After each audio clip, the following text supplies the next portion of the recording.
আমার জানাজার নামাজ সঠিক নিয়মে পড়া হয়নি, তাই আমি কবরে শান্তিতে নেই। আমাকে ঠিকঠাক মতো জানাজা পড়িয়ে আবার দাফন করে দাও, নাহলে আমি তোমাদের সবাইকে মেরে ফেলবো। সাথে করে আরও অনেক মৃত মেহমান নিয়ে আসবো, তোমাদের জীবন জাহান্নাম বানিয়ে দেব। মনোরোগ বিশেষজ্ঞ ডাক্তারের নিকট বসে এমন কিছুই কথা বলছি আমি।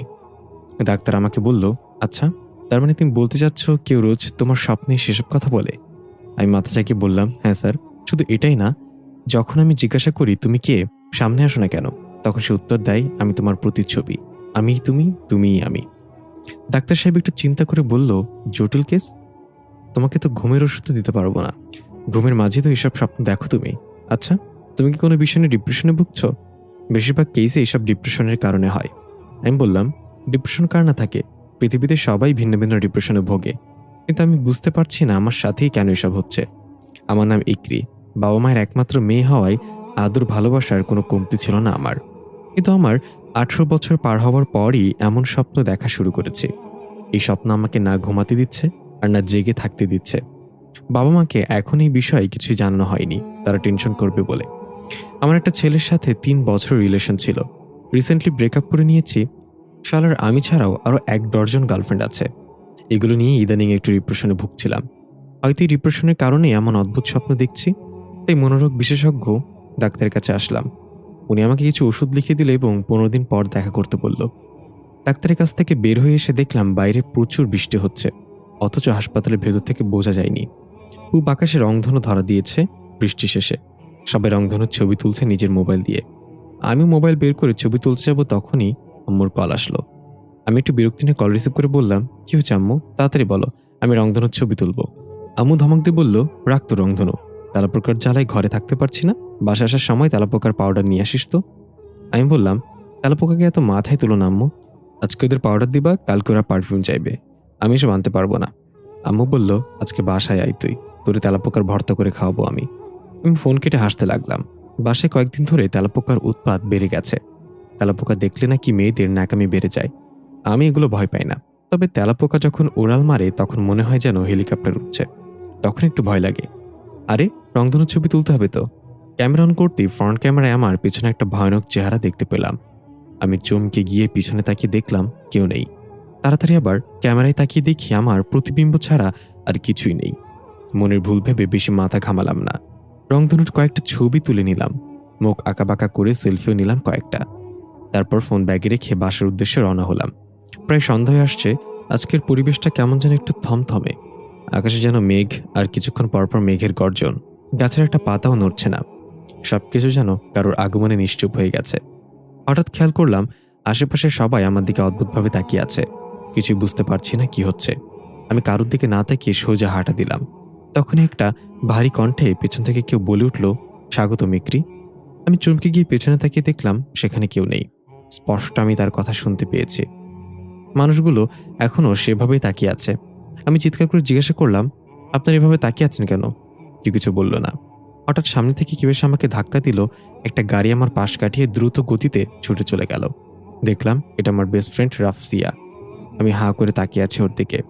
রাফসিয়া আমাকে ধাক্কা দিয়ে না সরালে নির্ঘাত বড় ধরনের অ্যাক্সিডেন্ট করতাম। রাফসিয়া বলল, কি রে, কি হয়েছে তোর? রাস্তার মাঝে এভাবে হ্যাং হয়ে দাঁড়িয়েছিলি কেন? আর একটু হলেই তো গাড়ি উড়ে যেত। আমি হুঁশে আসলাম ওর কথায়। এতক্ষণ যেন আমি আমার মাঝে ছিলাম না। আশেপাশে তাকিয়ে দেখলাম মানুষজন যে যার মতো কাজ করছে, ছুটে চলছে। তাহলে এতক্ষণ আমি কি দেখলাম? আমাকে চুপ থাকতে দেখে রাফসিয়া বলল, কি রে, প্রেমের ভূত এখনো মাথা থেকে নামেনি? এমন করছিস কেন তুই? আমি নিজেকে স্বাভাবিক করে হেসে বললাম, না কিছু না, একটু মাথা ঘোরাচ্ছিল তাই এমন হয়েছিল। রাফসিয়া মুখে হাত দিয়ে অবাক হওয়ার ভান করে বলল, কস কি দোস্ত, তার মানে ব্রেকআপ হওয়ার আগে মধু পূর্ণিমা সেরে ফেলেছিস নাকি? আমাকে তো কিছুই বললি না এই ব্যাপারে। ইকরি, এটা কিন্তু ঠিক হলো না।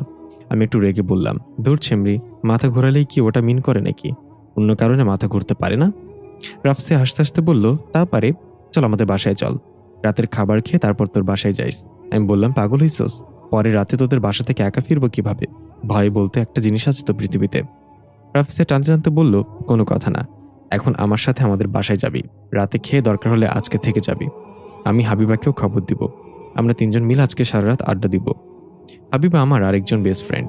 রাফসিয়ার জোরাজুরিতে এক প্রকার বাধ্য হয়েই ওদের বাসায় চলে গেলাম। গিয়ে দেখলাম পুরো বাসা ফাঁকা। আমি জিজ্ঞাসা করলাম, কি রে, আঙ্কেল আন্টি কোথায়? রাফসিয়া বলল, আব্বা আমার নানু বাড়ি গিয়েছে একটা কাজে। জায়গা জমির ঝামেলা আছে, তাই তো তোকে নিয়ে আসলাম। হাবিবাকেও কল দিয়েছি, ও চলে আসবে কিছুক্ষণের মধ্যে। এর মাঝেই দরজায় কলিং বেল বেজে উঠল। রাপসিয়া বলল, হাবিবা চলে আসছে মনে হয়। দরজা খুলে দেখল সত্যি সত্যি হাবিবা চলে এসেছে। রাপসিয়া বলল, এত তাড়াতাড়ি কিভাবে আসলি? তোকে তো মাত্রই কল করলাম। হাবিবা অদ্ভুত এক হাসিতে বলল, উড়ে এসেছি। আমি বললাম, হাতি আকাশে উঠতে পারে এই প্রথম শুনলাম। আসলে হাবিবা একটু অতিরিক্ত মাংস বিশিষ্ট স্বাস্থ্যবান প্রাণী ছিল, তাই আমরা ওকে বাচ্চা হাতি বলে খ্যাপাতাম। হাবিবা আমার দিকে রাগান্বিত দৃষ্টিতে তাকিয়ে বলল, তুই হাতি, তোর 28 গোষ্ঠী হাতি। রাপসিয়া বলল, দোস্ত 28 গোষ্ঠী হয় না তো, 14 গোষ্ঠী হয়। হাবিবা বলল, আমি জানতাম তুই নাক গলাবি, তাই তোর গোষ্ঠী সহ বলেছি। আমরা হাসতে লাগলাম এবার, তবে বোঝাই যাচ্ছে আজকে দারুণ একটা আড্ডা হবে। রাপসিয়া বলল, কি খাবি তোরা, সেমাই নাকি নুডলস? আমি বললাম, তোদের ঘরে কি একটাই বাটি? রাপসিয়া বলল, আরে ধুর, বানাতে সময় লাগবে, তাই যে কোনো একটা বল। হাবিবা বলল, এসব বানানি টানানি বাদ দে দোস্ত, যা খাবি দোকান থেকে গিয়ে নিয়ে আয়। টাকা পয়সা নিয়ে কোনো টেনশন করবি না, সেটা আমার কাছে না থাকলেও ইকরির কাছে অনেক আছে। আমি থতমত খেয়ে গেলাম, কিসের টাকা? আমার কাছে তো বিষ খাওয়ার মতো টাকাও নেই। রাপসা হাইবার সাথে তাল মিলে বলল, বিষ খাওয়ার টাকা লাগলে আমরা দিব তোকে। এখন তুই গিয়ে দোকান থেকে 3টা বিরিয়ানি পার্সেল নিয়ে আয়। হাইবা বলল, সাথে ঠান্ডাও।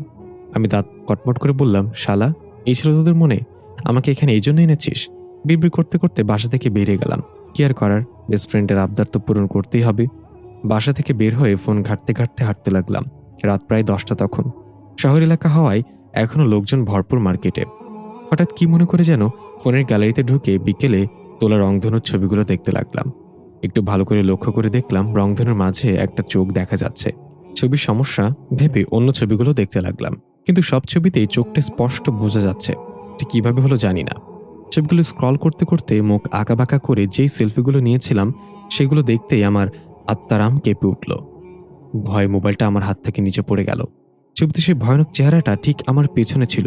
প্রতিটা ছবিতে তার ভিন্ন ভিন্ন চাহনি, আমাকে যেন কিছু বলতে চাই সে। তখন নিচে পড়ে থাকা আমার ফোনটা বেজে উঠল। আমি চমকে গিয়ে একটু পিছিয়ে গেলাম।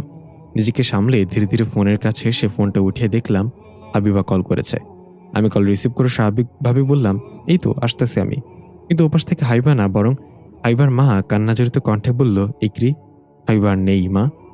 আমি অবাক হয়ে বললাম, হাবিবা নেই মানে? কি বলছেন আন্টি? আন্টি বলল, কিছুক্ষণ আগে রাপসিয়া ফোন করে ওদের বাসায় যেতে বলেছিল। আমি রাতের বেলা যেতে নিষেধ করলেও ও জোর করেই বেরিয়ে যায় রাপসিয়াদের বাসার উদ্দেশ্যে। যাওয়ার পথে হাবিবা বাসের সাথে। এই বলে আন্টি হামাও করে কেঁদে দিল। আমি নিজের কানকে বিশ্বাস করতে পারছি না। হাবিবাকে তো একটু আগেও রাপসিয়াদের বাসায় দেখে আসলাম। এটা কিভাবে হতে পারে? আমি তাড়াতাড়ি করে রাপসিয়াদের বাসার দিকে রওনা হলাম। আমার মাথা এলোমেলো হয়ে যাচ্ছে। কি হচ্ছে এসব? হাবিবা কিভাবে মারা যেতে পারে?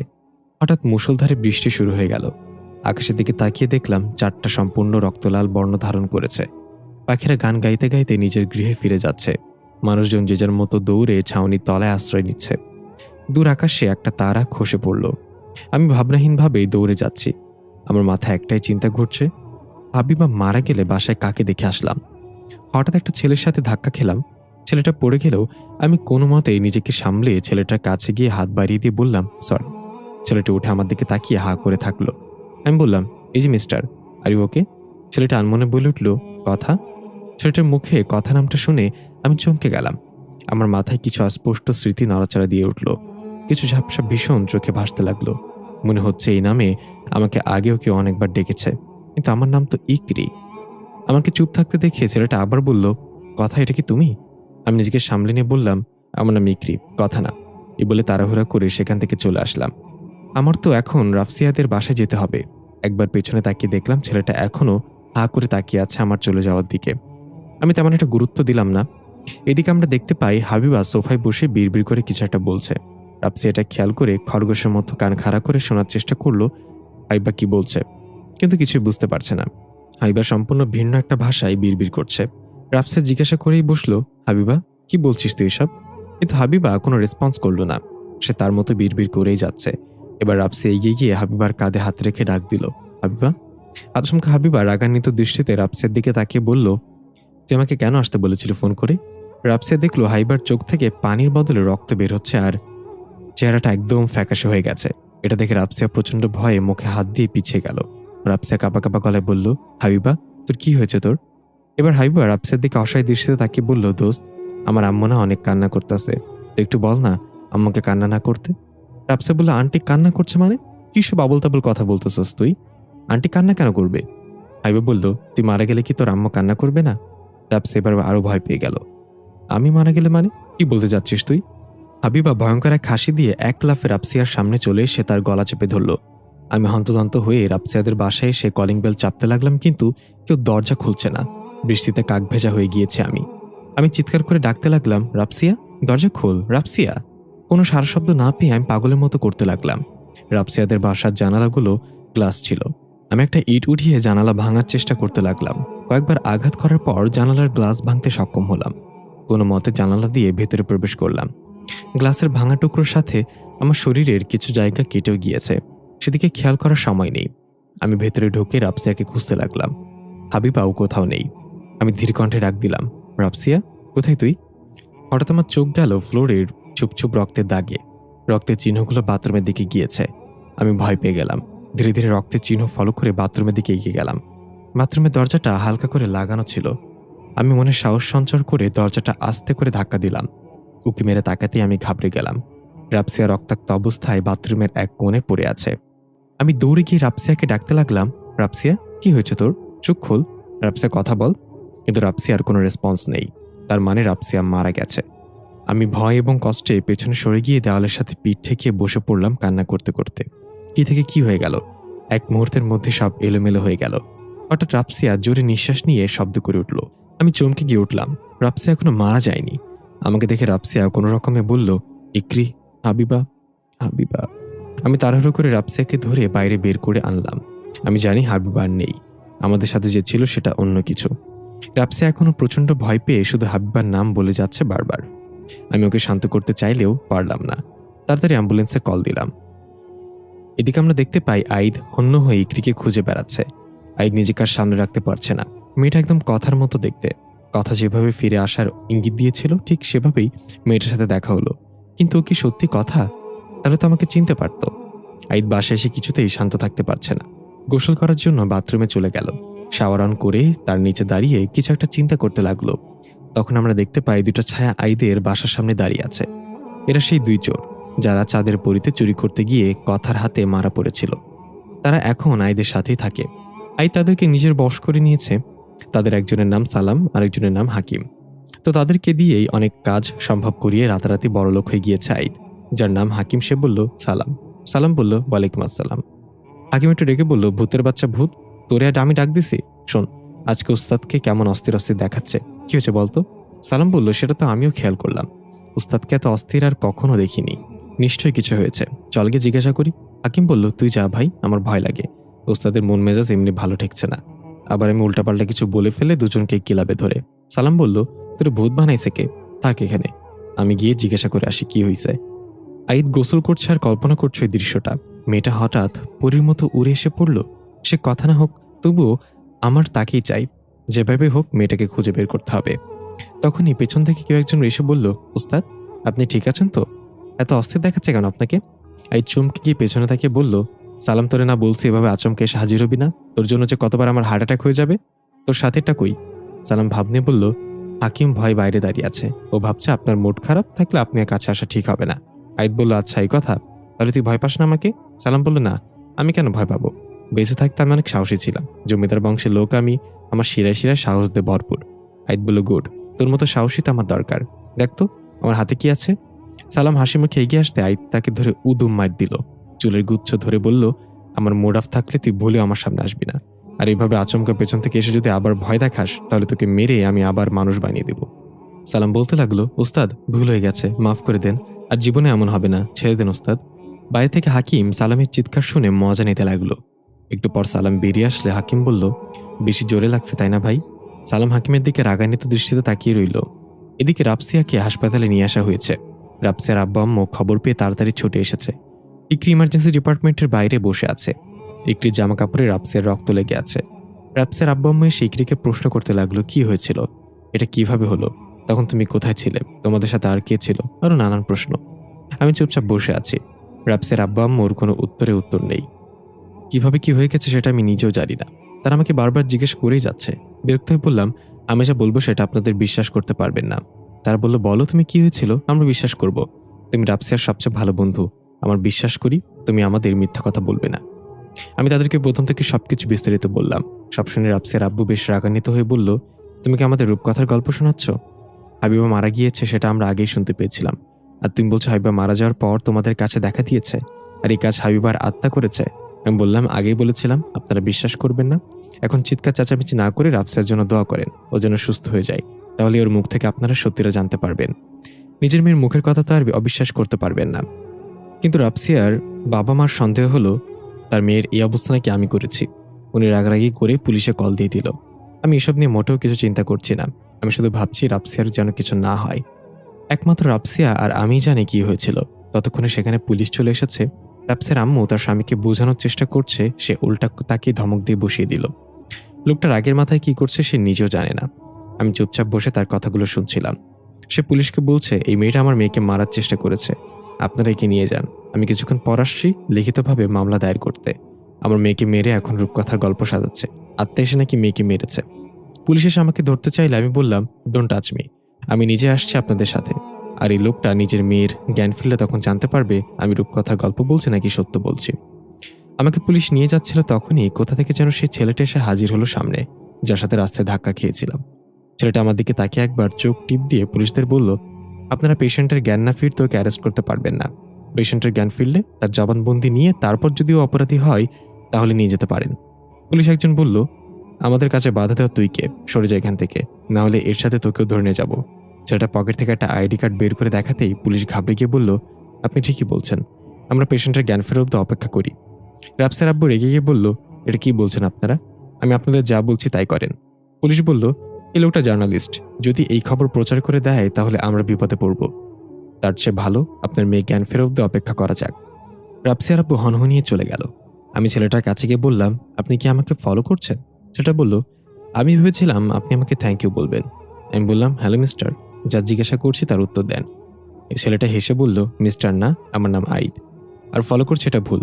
তবে আপনাকে আমি খুঁজছিলাম, খুঁজতে খুঁজতে এখানে এসে দেখলাম আপনাকে মেহমানখানে নিয়ে যাওয়া হচ্ছে, তাই ভাবলাম এটাই মোক্ষম সুযোগ আপনাকে ইমপ্রেস করার। আমি একটু মুচকে হাসলাম, তারপর বললাম, আপনি তাহলে জার্নালিস্ট? আইদ বলল, আপাতত জার্নালিস্ট। এমনিতে আমার বাসায় পুলিশ, আর্মি, ডাক্তার, ম্যাজিস্ট্রেট, উকিল সবার আইডি কার্ডে মজুদ আছে, যখন যেটা দরকার সেটা ব্যবহার করি। আমি ভ্রুকুচকে বললাম, ও আচ্ছা, আপনি তাহলে মাল্টি ট্যালেন্টেড। তবে এগুলো তো চিটিং, খারাপ কাজ। আইদ বলল, কাজটা খারাপ কিন্তু আমি খারাপ না, এগুলো আমি অ্যাপ্লাই করি খারাপ মানুষদের উপরেই। এখন বলেন তো ঘটনা কি আসলে? আপনার বান্ধবীর কি হয়েছে? আমি একটু ভেবে বললাম, আপনাকে কেন বলবো, আমি তো আপনাকে চিনি না। অপরিচিতদের সাথে আমার মা কথা বলতে বারণ করেছে। আয়াত কিছু বলল না, শুধু একটু হেসে একটা চেয়ারে গিয়ে গা এলিয়ে বসে পড়ল। আমি কি বললাম, আপনার এই হাসির মানে কি? আয়াত বলল, একবার আমি বাসে করে কোথাও যাচ্ছিলাম, সিট না পেয়ে দাঁড়িয়েছিলাম। আমার সামনে পেছনেও আরো অনেকে দাঁড়িয়েছিল। হঠাৎ খেয়াল করলাম পেছন থেকে কি আমার পকেটে হাত দিয়েছে। আমি তাকে দেখলাম কালো করে একটা লোক পকেটে হাত দিয়ে মানিব্যাগ বের করার চেষ্টা করছে। আমি আস্তে করে বললাম, ভাই কি করেন? লোকটা ভ্যাবাচাকা খেয়ে আমার দিকে তাকিয়ে বলল, লাইটার খুঁজি। আমি বললাম, আমার কাছে চাইলেই তো পারতেন। লোকটা বলল, আমি অপরিচিত কারোর সাথে কথা বলি না। এই বলে আইদ হা হা করে হেসে উঠল। আমিও কি মনে করে যেন হেসে ফেললাম। ছেলেটাকে ভালোই মনে হচ্ছে কিন্তু একটু রহস্যময়। আমাকে হাসতে দেখে আইদ বলল, আপনার আর আমার মাঝে অদ্ভুত একটা মিল আছে। আমি একটু অপ্রস্তুত হয়ে বললাম, কিসের মিল? এইমাত্র তো দেখা হলো আমাদের, এর মাঝে মিল খুঁজে পেয়ে গেলেন? আইত একদম আমার চোখের কাছে এসে বলল, কাউকে ভালোবাসতে হলে 7 জনম লাগে না, এক মুহূর্তই যথেষ্ট। আমি চোখ না সরিয়ে বললাম, আচ্ছা কি মিল আমাদের সেটা বলেন। আইত চোখ সরিয়ে নিয়ে বলল, আপনার একটা নানা বাড়ি আছে, আমার একটা নানা বাড়ি আছে, কি অদ্ভুত মিল তাই না? আমি একটু বিরক্ত হয়ে বললাম, ধ্যাত আপনার মাথা। এর মাঝে ইমার্জেন্সি থেকে ডাক্তার বেরিয়ে এসে বলল, পেশেন্টের জ্ঞান ফিরেছে। রাফসিয়ার জ্ঞান ফিরেছে শুনতেই পুলিশের জবানবন্দি নিতে ভেতরে চলে গেল। সাথে আমি এবং রাফসিয়ার আব্বা আম্মুও গেলাম সেখানে। আইদ বাইরে বসে রইল। আইদের পাশে সালাম এবং হাকিম দাঁড়িয়ে আছে। সালাম বলল, উস্তাদ আমাদের কি কোনো দায়িত্ব আছে? আইদ বলল, হ্যাঁ, তোরা গিয়ে দেখবি ভেতরে কি হচ্ছে, তারপর এসে আমাকে জানাবি। এটা শুনে হাকিম এবং সালাম ঝগড়া শুরু করে দিল। একজন বলল আমি যাব, আরেকজন বলল আমি যাব। আইদ ধমক দিয়ে বলল, গাধার বাচ্চাগুলো তোদের দুজনকে যেতে বলেছে, ঝগড়া করছিস কেন? হাকিম মাথা চুলকে বলল, তাই তো, আমরা দুজনে তো যেতে পারি, শুধু শুধু ঝগড়া করছি। এই বলে দুজনে চলে গেল ভেতরে। আইদ কপালে হাত দিয়ে বলল, কোন দুঃখে দুইটার আমার লগে রাখছি আমি। আশেপাশে তাকিয়ে দেখলো সবাই আইদের দিকে হা করে তাকিয়ে আছে। আইদ বুঝতে পারলো সবাই ভাবছে সে একা একা কথা বলছে কেন। আমরা কি দেখলাম রাফসিয়ার চেহারায় অনেকগুলো ক্ষত চিহ্ন, মাথায় ব্যান্ডেজ করে রাখা হয়েছে। ডাক্তার বলল, যে ওকে মেরেছে সে প্রচণ্ড শক্তিশালী ছিল। আপনারা যেটা সন্দেহ করছেন সেটা সম্ভব নয়, কারণ একটা সাধারণ মেয়ের পক্ষে এভাবে আঘাত করা কখনো পসিবল না। প্রথমে রাফসিয়ার গলা চেপে ধরে তাকে উঁচু করে ফেলা হয়েছে। ওর গলায় যে আঙ্গুলের ছাপ দেখতে পাচ্ছেন সেগুলো খুবই শক্তির সাথে করা হয়েছে। তারপর ছুঁড়ে ফেলে দিয়েছে ওকে এবং ধরে দেওয়ালের সাথে মাথা বাড়ি দিয়েছে। আর ওর চেহারায় যে ক্ষতগুলো দেখছেন সেগুলো নখের আঁচড়। রাফসিয়ার ভাগ্য ভালো যে এই মেয়েটা সময় মতো ওকে হাসপাতালে নিয়ে এসেছে। ডাক্তারের কথা শুনে আমি রাফসিয়ার আব্বুর দিকে তাকালাম। উনি এরপরও বলল, আমার মেয়ের মুখ থেকে না শোনা পর্যন্ত আমি কিছু বিশ্বাস করব না। ডাক্তার বলল, এই মুহূর্তে রাফসিয়ার সাথে কথা বলা ভালো হবে না। তবু বেশি না, আমি 2 মিনিটের জন্য অক্সিজেন মাস্ক খুলে দিচ্ছি। যা জিজ্ঞাসা করা তাড়াতাড়ি করবেন। এই বলে ডাক্তার রাফসিয়ার অক্সিজেন মাস্ক খুলে দিল। রাফসিয়ার আব্বু জিজ্ঞাসা করলেন, মামুনি কি হয়েছিল? তোমার এই অবস্থা কে করেছে? রাফসিয়া কোনো কথা বলছে না, এক নজরে আমার দিকে তাকিয়ে আছে। রাফসিয়ার আব্বু আমার দিকে ইশারা করে আবারও জিজ্ঞাসা করলো, ও কি তোমাকে মেরেছে? বলো আমাদের। রাফসিয়ার কোনো কথা না বলে কাঁপা কাঁপা হাত উঠিয়ে আঙুল দিয়ে আমার দিকে ইশারা করলো এবং ভয়ে ওর পুরো শরীর কাঁপতে লাগলো।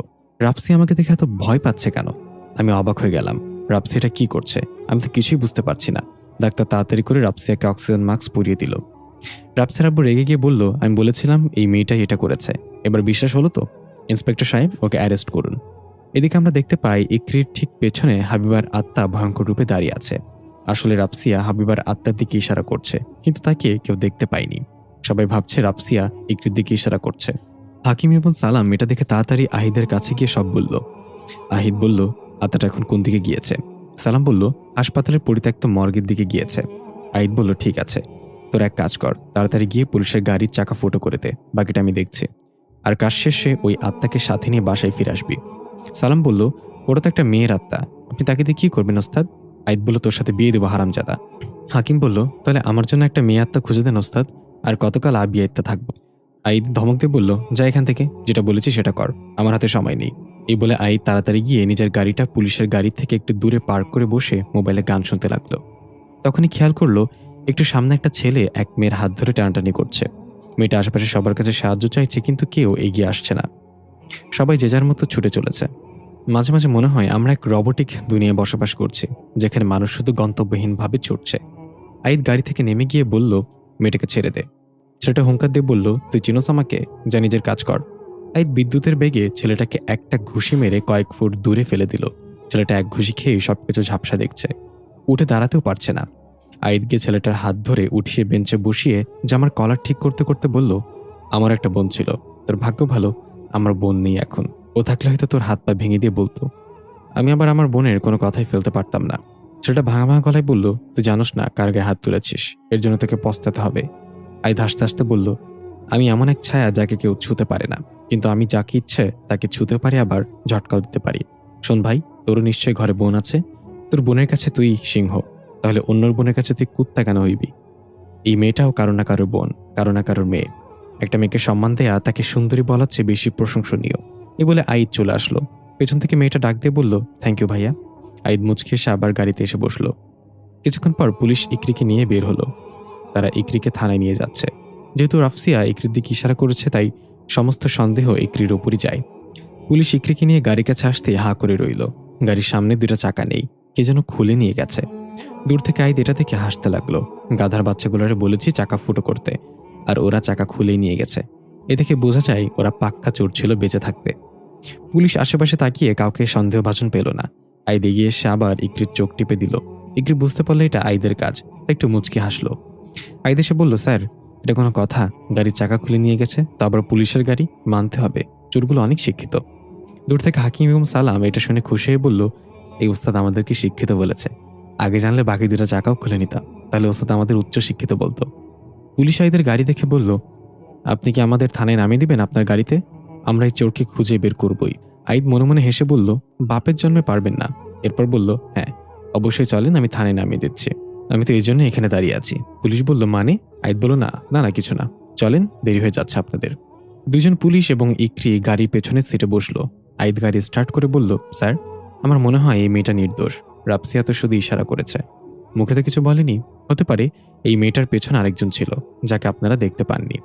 পুলিশ একটু সন্দেহভাজন হয়ে বলল, আপনি কিভাবে জানলেন রাফসিয়া ইশারা করেছে? আপনি তো সেখানে ছিলেন না।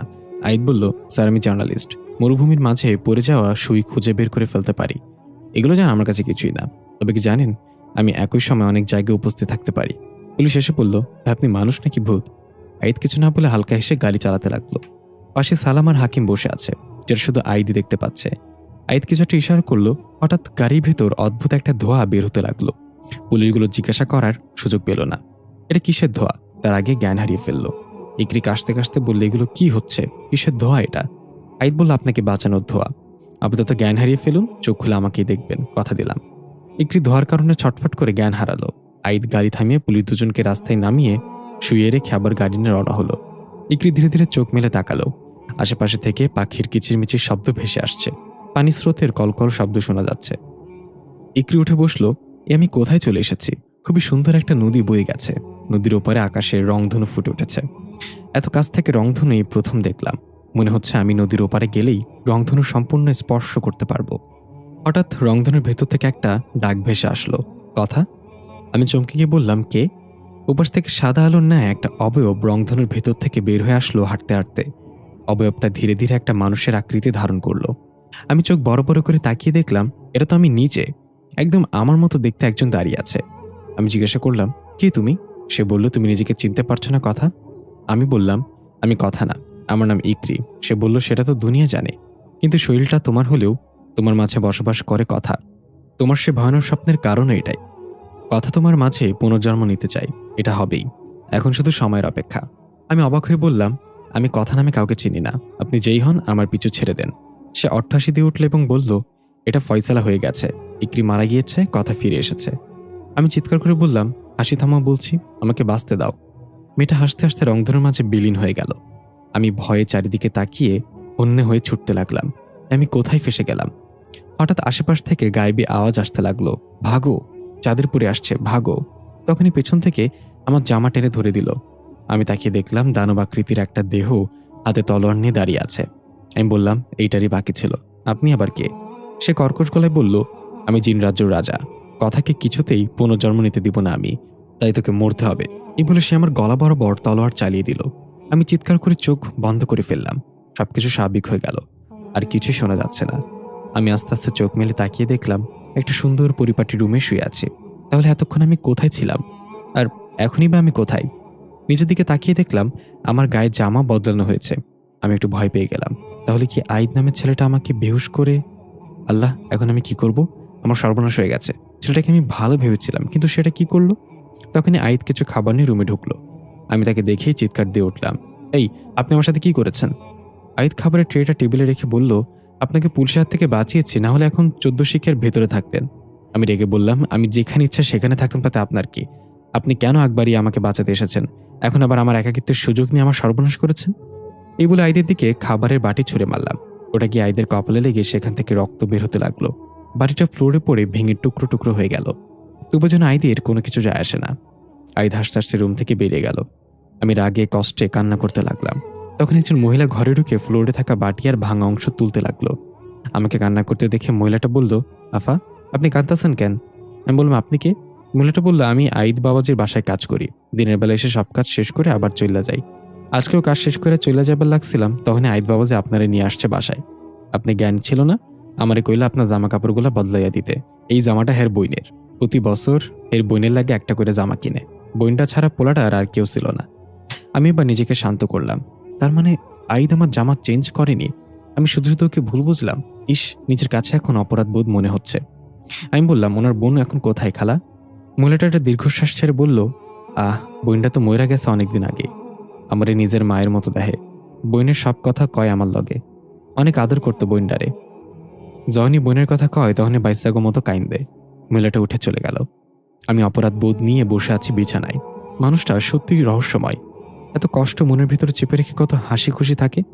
আমি তাড়াতাড়ি বিছানা থেকে নেমে রুমের বাইরে বের হলাম। দেখলাম খুব সুন্দর করে সাজিয়ে গুছিয়ে রাখা সবকিছু। ঘরের কোনায় কোনায় ফুলের টব রাখা বিভিন্ন জাতের, নানা রকম ফটো ফ্রেমে দেয়ালে ঝোলানো। একটা রুমের দরজায় লেখা সোহানার ঘর। আমি সেদিকে এক দৃষ্টিতে তাকিয়ে রইলাম। পেছন থেকে আইদ এসে বলল, এটা আমার বোনের ঘর। চমকে গিয়ে পেছনে তাকিয়ে দেখলাম আইদ দাঁড়িয়ে আছে, কপালে ছোট্ট করে ব্যান্ডেজ লাগানো। আমি চোখ নামিয়ে বললাম, সরি, আমি আসলে বুঝতে পারিনি। আইদ বলল, ইটস ওকে, আমি কিছু মনে করিনি। আমি বললাম, আপনার বোন কিভাবে মারা গিয়েছিল? আইদ বলল, এখানে দাঁড়িয়ে থাকবেন নাকি ছাদে মনোরম পরিবেশে বসে কথা বলি চলেন, মন ফুরফুরা হয়ে যাবে। আমি একটু হেসে বললাম, চলেন। দেওয়ালের ওপাশ থেকে হাকিম টুং করে মাথা বের করলো। তার উপর দিয়ে সালাম মাথা বের করে জিরাফের মতো আইদ এবং ইকরির দিকে লক্ষ্য করে বলল, তুই কি তাই ভাবতেছিস আমি যা ভাবছি? হাকিম বলল, আমাকে উস্তাদ প্রেমে পড়ছে। এই মেয়েটা একদম চাঁদের পরীর কথার মতো দেখতে। আমি তো প্রথমে দেখে ভয় পেয়ে গিয়েছিলাম। সালাম বলল, তাহলে মনে হয় খুব তাড়াতাড়ি একটা বিয়া শাদীর দাওয়াত পাবো। আমি বলে দিলাম বিয়াতে উস্তাদের জুতা আমি চুরি করুম। হাকিম সালামের মাথায় টোকা দিয়ে বলল, ভূতের বাচ্চা, জুতা চুরি করে মেয়ে পক্ষের লোক, তুই কি মেয়ে পক্ষ নাকি? সালাম মাথা চুলকে বলল, ও তাই তো, তাহলে আমি কি উস্তাদকে হোয়াইটমেল করতে পারুম না? হাকিম বলল, হোয়াইটমেল কি? সালাম বলল, আরে ব্ল্যাকমেইলের আপডেট ভার্সন হোয়াইটমেল। তুই এগুলো বুঝবি না, তোর মাথায় কি আমার মতো বুদ্ধি আছে নাকি? হাকিম চোখ বড় বড় করে বলল, বেশি পেঁচাল পারিস না, চল ছাদে গিয়ে দেখি ওস্তাদ বিয়ের কথাবার্তা কত দূর আগালো। আইদের সাথে ছাদিকে দেখলাম পুরাই যেন একটা স্বর্গীয় বাগান, সবুজ গাছপালা আর ফুলে ফলে ভরপুর, মাঝখানে টেবিল চেয়ার রাখা। সেখানে গিয়ে বসে আমি বললাম, আচ্ছা, যেদিন প্রথম দেখা হলো আমাদের, সেদিন আপনি আমাকে কথা নামে ডেকেছিলেন কেন? সে কে? আইদ মুচকে এসে বলল, সে ছিল একজন অপ্রত্যাশিত মেহমান আমার জীবনে। সত্য মিথ্যার পার্থক্য করতে শিখিয়ে হঠাৎ করে হারিয়ে গিয়েছে। তবে সে প্রমিস করেছিল ফিরে আসবে। আর সবচেয়ে বড় কথা হলো, কথা দেখতে হুবহু আপনার মতোই ছিল। তা আপনাকে দেখে কথা নামে ডেকেছিলাম। আমি বললাম, এই ব্যাপার, আসলে আমি কিছু অদ্ভুত স্বপ্ন দেখি, সেখানে আমি এই নামটা শুনতে পাই। আমার মতনই দেখতে একটা মেয়ে আমাকে বলে সে নাকি আমার মাঝে পুনর্জন্ম নিতে চায়। তবে কেউ একজন আছে যে চায় না কথা পুনর্জন্ম নেক। এটা শুনে আইদ অবাক হয়ে গেল। মনে মনে চিন্তা করতে লাগলো, তার মানে কথা পুনর্জন্ম নিতে চাচ্ছে, কিন্তু কেন? কথা কি মারা গিয়েছে? সে তো তার বাবাকে ফিরিয়ে আনতে গিয়েছিল। আইদকে চুপ থাকতে দেখে আমি বললাম, আপনি কি কিছু ভাবছেন? আইদ চমকে গিয়ে বলল, না তেমন কিছু না, একটু ওয়েট। আইদ মাথা কাত করে ছাদের দরজার দিকে তাকিয়ে বলল, সালাম হাকিম, আমি কি দেখছি তোর ওখানে? এভাবে উকিঝুঁকি মারছিস কেন? সালামের হাকিম 32 দাঁত বের করে বেরিয়ে আসলো। হাকিম সালামকে বলল, তোর জন্য ধরা খাইছি। তোর মাথা বেরিয়েছিল তাই ওস্তাদ দেখে ফেলেছে। সালাম রেগে বলল, মোটেও না, তোর ঠ্যাং বেরিয়েছিল, আমি ভালোভাবেই লুকাইছিলাম। এই নিয়ে দুজনে তর্ক শুরু করে দিল। এই ধমক দিয়ে কাছে ডাকলো দুজনকে। ইকরি কাউকে দেখতে পাচ্ছে না, তাই অবাক হয়ে জিজ্ঞাসা করলো, আপনি কার সাথে কথা বলছেন? আইদ বলল, আমার দুটো অদৃশ্য ভাই আছে, যাদের মাথায় গোবরও নাই, তবে তারা অনেক ট্যালেন্টেড। হাকিম সালামের কানে গিয়ে বলল, ওস্তাদ কি আমাকেও প্রশংসা করলো নাকি? বেইজ্জতি করলো বুঝলাম না। সালাম বলল, মনে হয় বেইজ্জতিই করেছে, কিন্তু আমি প্রশংসার ঘ্রাণ পাচ্ছি। আইদ ইকরিকে বলল, বুঝতে পারছেন না তো, এখানে আমরা ছাড়াও আরো দুইজন আছে, দাঁড়ান প্রমাণ দিচ্ছে। এই বলে আইদ বলল, ওদেরকে 5 সেকেন্ড সময় দিলাম, দেখি কে আগে চা বানিয়ে আনতে পারোস। এই শুনে সালাম আর হাকিম বিদ্যুৎ গতিতে গিয়ে চা বানিয়ে নিয়ে এসে দুজনে একসাথে টেবিলের উপর রাখলো। এটা দেখে ইকরি একটু ভয় পেয়ে গেল আর বলল, এসব কি? তার মানে কি সত্যি এখানে অদৃশ্য কেউ আছে? আমি ভাবছিলাম আপনি মজা করছেন। আইদ বলল, আমি কথায় কথায় মজা করি, কিন্তু আমার সব কথা মজা হয় না। মানুষের সময় ভালো হলে ভুলটাও মজা মনে করে উড়িয়ে দেয় সবাই, আর খারাপ হলে মজাটাও ভুলে যায়। আমি বললাম, কথা তো ঠিক বলেছেন, কিন্তু আমার না এখনো বিশ্বাস হচ্ছে না এখানে আমরা ছাড়াও আরো কেউ আছে। আইদ হাসতে হাসতে চায়ের কাপে চুমুক দিয়ে রেগে বলল, এটা কে বানিয়েছে? হাকিম আঙুল তুলল সালামের দিকে আর সালাম হাকিমের দিকে। কেউ স্বীকার করছে না এটা কে বানিয়েছে। আইদ বলল, কে বানিয়েছে সত্যি করে বল, চাটা অনেক সুস্বাদু হয়েছে, তাকে আমি পুরস্কৃত করব। এবার হাকিম বলল, ওস্তাদ আমি বানিয়েছি। সালাম বলল, না ওস্তাদ আমি বানিয়েছি। এটা নিয়ে আবার তর্ক শুরু করে দুজনের মাঝে। ইকরি কিছুই দেখতে পাচ্ছে না, শুনতেও পাচ্ছে না। আইদ ধমক দিয়ে বলল, তোদের পুরস্কারের গুল্লি মারি, এখন যা ওই মেয়ের আত্মাকে নিয়ে আয় আমার কাছে। হাকিম আর সালাম তর্ক করতে করতে চলে গেল। তোর জন্য পুরস্কার পেলাম না। আরেকজন বলল, তোর জন্য। ইকরি বলল, মেয়ের আত্মা নিয়ে আসবে মানে? কিসের আত্মা? আপনি আসলে কে? আইদ বলল, আমি আত্মাদের বসে আনতে পারি, এখনই জানতে পারবেন কোন মেয়ের আত্মা। ইকরি কোনো কিছুই ঠিক লাগছে না এখানে, মুখ ফুটে কিছু বলতেও পারছে না। এখান থেকে যাওয়া যাবে না, পুলিশ আমাকে খুঁজছে। হঠাৎ ইকরির মাথায় একটা চিন্তা এলো, এত সময় পার হয়ে যাওয়ার পরও মা আমাকে একবারও কল করেনি, আমার খোঁজও নেয়নি। এমনটা তো কখনো হয়নি। রাতে বাসায় ফিরতে একটু দেরি হলেও কলের উপর কল দিত মা। তাহলে এবার কি হলো? এদিকে আমরা দেখতে পাই রাপসিয়ার অবস্থা এখন অনেকটা ভালো, তবে ডাক্তার কথা বলতে নিষেধ করেছে এখন। রাপসিয়ার আব্বু আম্মু তার কাছে বসে আছে। রাপসিয়ার আব্বু বলল, মামুনি, তোমার যে এই অবস্থা করেছে তাকে পুলিশের হাতে ধরিয়ে দিয়েছি, কঠিন শাস্তি হবে তার, আমি সব ব্যবস্থা করব। এটা শুনে রাপসিয়ার অস্থির হয়ে গেল। যেহেতু ডাক্তার কথা বলতে না করেছে, তবু রাপসিয়া অনেক কষ্ট করে বলল, কাকে পুলিশের হাতে দিয়েছ আব্বু? আমাকে যে মেরেছে সে তো জীবিত কেউ ছিল না। এটা শুনে রাপসিয়ার আব্বু আম্মু অবাক হয়ে বলল, মানে কি বলতে চাচ্ছ তুমি? রাপসি বলল, হ্যাঁ আব্বু, আমাকে মেরেছে হাবিবা, ইকরি তো আমাকে বাঁচিয়েছে। রাপসিয়ার আব্বু রেগে বলল, তাহলে তুমি তখন ইকরির দিকে ইশারা কেন করেছিলে? রাপসি বলল, আমি যা দেখেছি তোমরা তা দেখোনি। ইকরির পেছনে হাবিবা ছিল, যেটা আমি ছাড়া কেউ দেখেনি। আমাকে ইকরির সাথে দেখা করতে হবে। এই বলে রাপসিয়া নিজের হাতে থাকা ক্যানেলা খুলে বেড থেকে নামতে লাগলো। রাপসিয়ার আব্বু আম্মু অস্থির হয়ে গেল। রাপসিয়াকে আটকে রাখা যাচ্ছে না, ডাক্তার নার্স সবাই চলে এসেছে। নার্স কোনো রকমে রাপসিয়াকে ঘুমের ইঞ্জেকশন দিয়ে দিল। আস্তে আস্তে রাপসিয়া ঘুমিয়ে গেল। হাকিম এবং সালাম হাবিবার আত্মাকে নিয়ে আইদের কাছে আসলো। আইদ বলল, ইকরি, আপনি কি দেখতে চান এখানে কি এসেছে? আমি ভ্রুকুচকে বললাম, কে? আইদ হাবিবাকে বলল, দৃশ্যমান হয়ে যাও নিজের বান্ধবীর সামনে। হাবিবা রাগান্বিত দৃষ্টিতে আইদের দিকে তাকিয়ে বলল, আমি কারোর গোলাম না, তুই আমাকে হুকুম করতে পারবি না। আইদ হাসতে হাসতে বলল, সব আত্মাই প্রথম প্রথম এমন কথা বলে। এখন সোজাভাবে বলছি, দৃশ্যমান হয়ে যাও, না হলে। এটা শুনে হাইবার আত্মা ভয়ঙ্কর রূপ ধারণ করে আইদের গলা চেপে ধরল এক ঝটকায়। সালাম এবং হাকিম এগিয়ে আসলে আইদ হাতের ইশারায় না করল। ইকরি কিছুই বুঝতে পারছে না এখানে কি হচ্ছে। ইকরি শুধু দেখতে পাচ্ছে আইদের গলায় 5টা আঙুলের দাগ বসে আছে। টেবিলে থাকা চায়ের কাপগুলো কাঁপছে। হঠাৎ আকাশ মেঘাচ্ছন্ন হয়ে গেল, ঘন কালো অন্ধকার নেমে এলো। ইকরি আকাশের দিকে তাকিয়ে দেখলো রংধনুর মতো একটা গোলা এদিকে ধেয়ে আসছে। ইকরি এটা দেখে প্রচুর ভয় পেয়ে গেল। সালাম আর হাকিমও দেখলো আকাশ থেকে কিছু একটা ধেয়ে আসছে। আইদ হাবিবার কপালে একটা পয়সার মতো কিছু চেপে ধরতেই সে চিৎকার করে আইদের গলা ছেড়ে দিল। আইদ উঠে ইকরির দিকে তাকিয়ে বলল, যে গলা ধরার কথা সেই ধরে না, অন্য কেউ এসে গলা ধরে। হাবিবার আত্মা ধীরে ধীরে দৃশ্যমান হলো। ইকরি হাবিবাকে দেখে বলল, হাবিবা তুই? এটা বলার সাথে সাথে রংধনুর গোলাটা এসে আইদের সামনে পড়ল। আইদ বেশ চমকে গিয়ে পিছিয়ে গেল। এটা আবার কি? আইদ ধীরে ধীরে সেটা নিজের হাতে উঠিয়ে দেখলো সেখানে কিছু একটা লেখা, তবে কি লেখা সেটা বোঝা যাচ্ছে না। হাকিম এসে দেখে বলল, ওস্তাদ, এটা তো হিব্রু ভাষা। আইদ বলল, ঠিক আছে, এটা নিয়ে পরে গবেষণা করা যাবে। এখন ইকরি, আপনি জিজ্ঞাসা করেন হাবিবা আপনার বান্ধবীর ওপর আক্রমণ কেন করেছিল, আর আপনাকেই বা কেন ফাঁসাতে চেয়েছিল।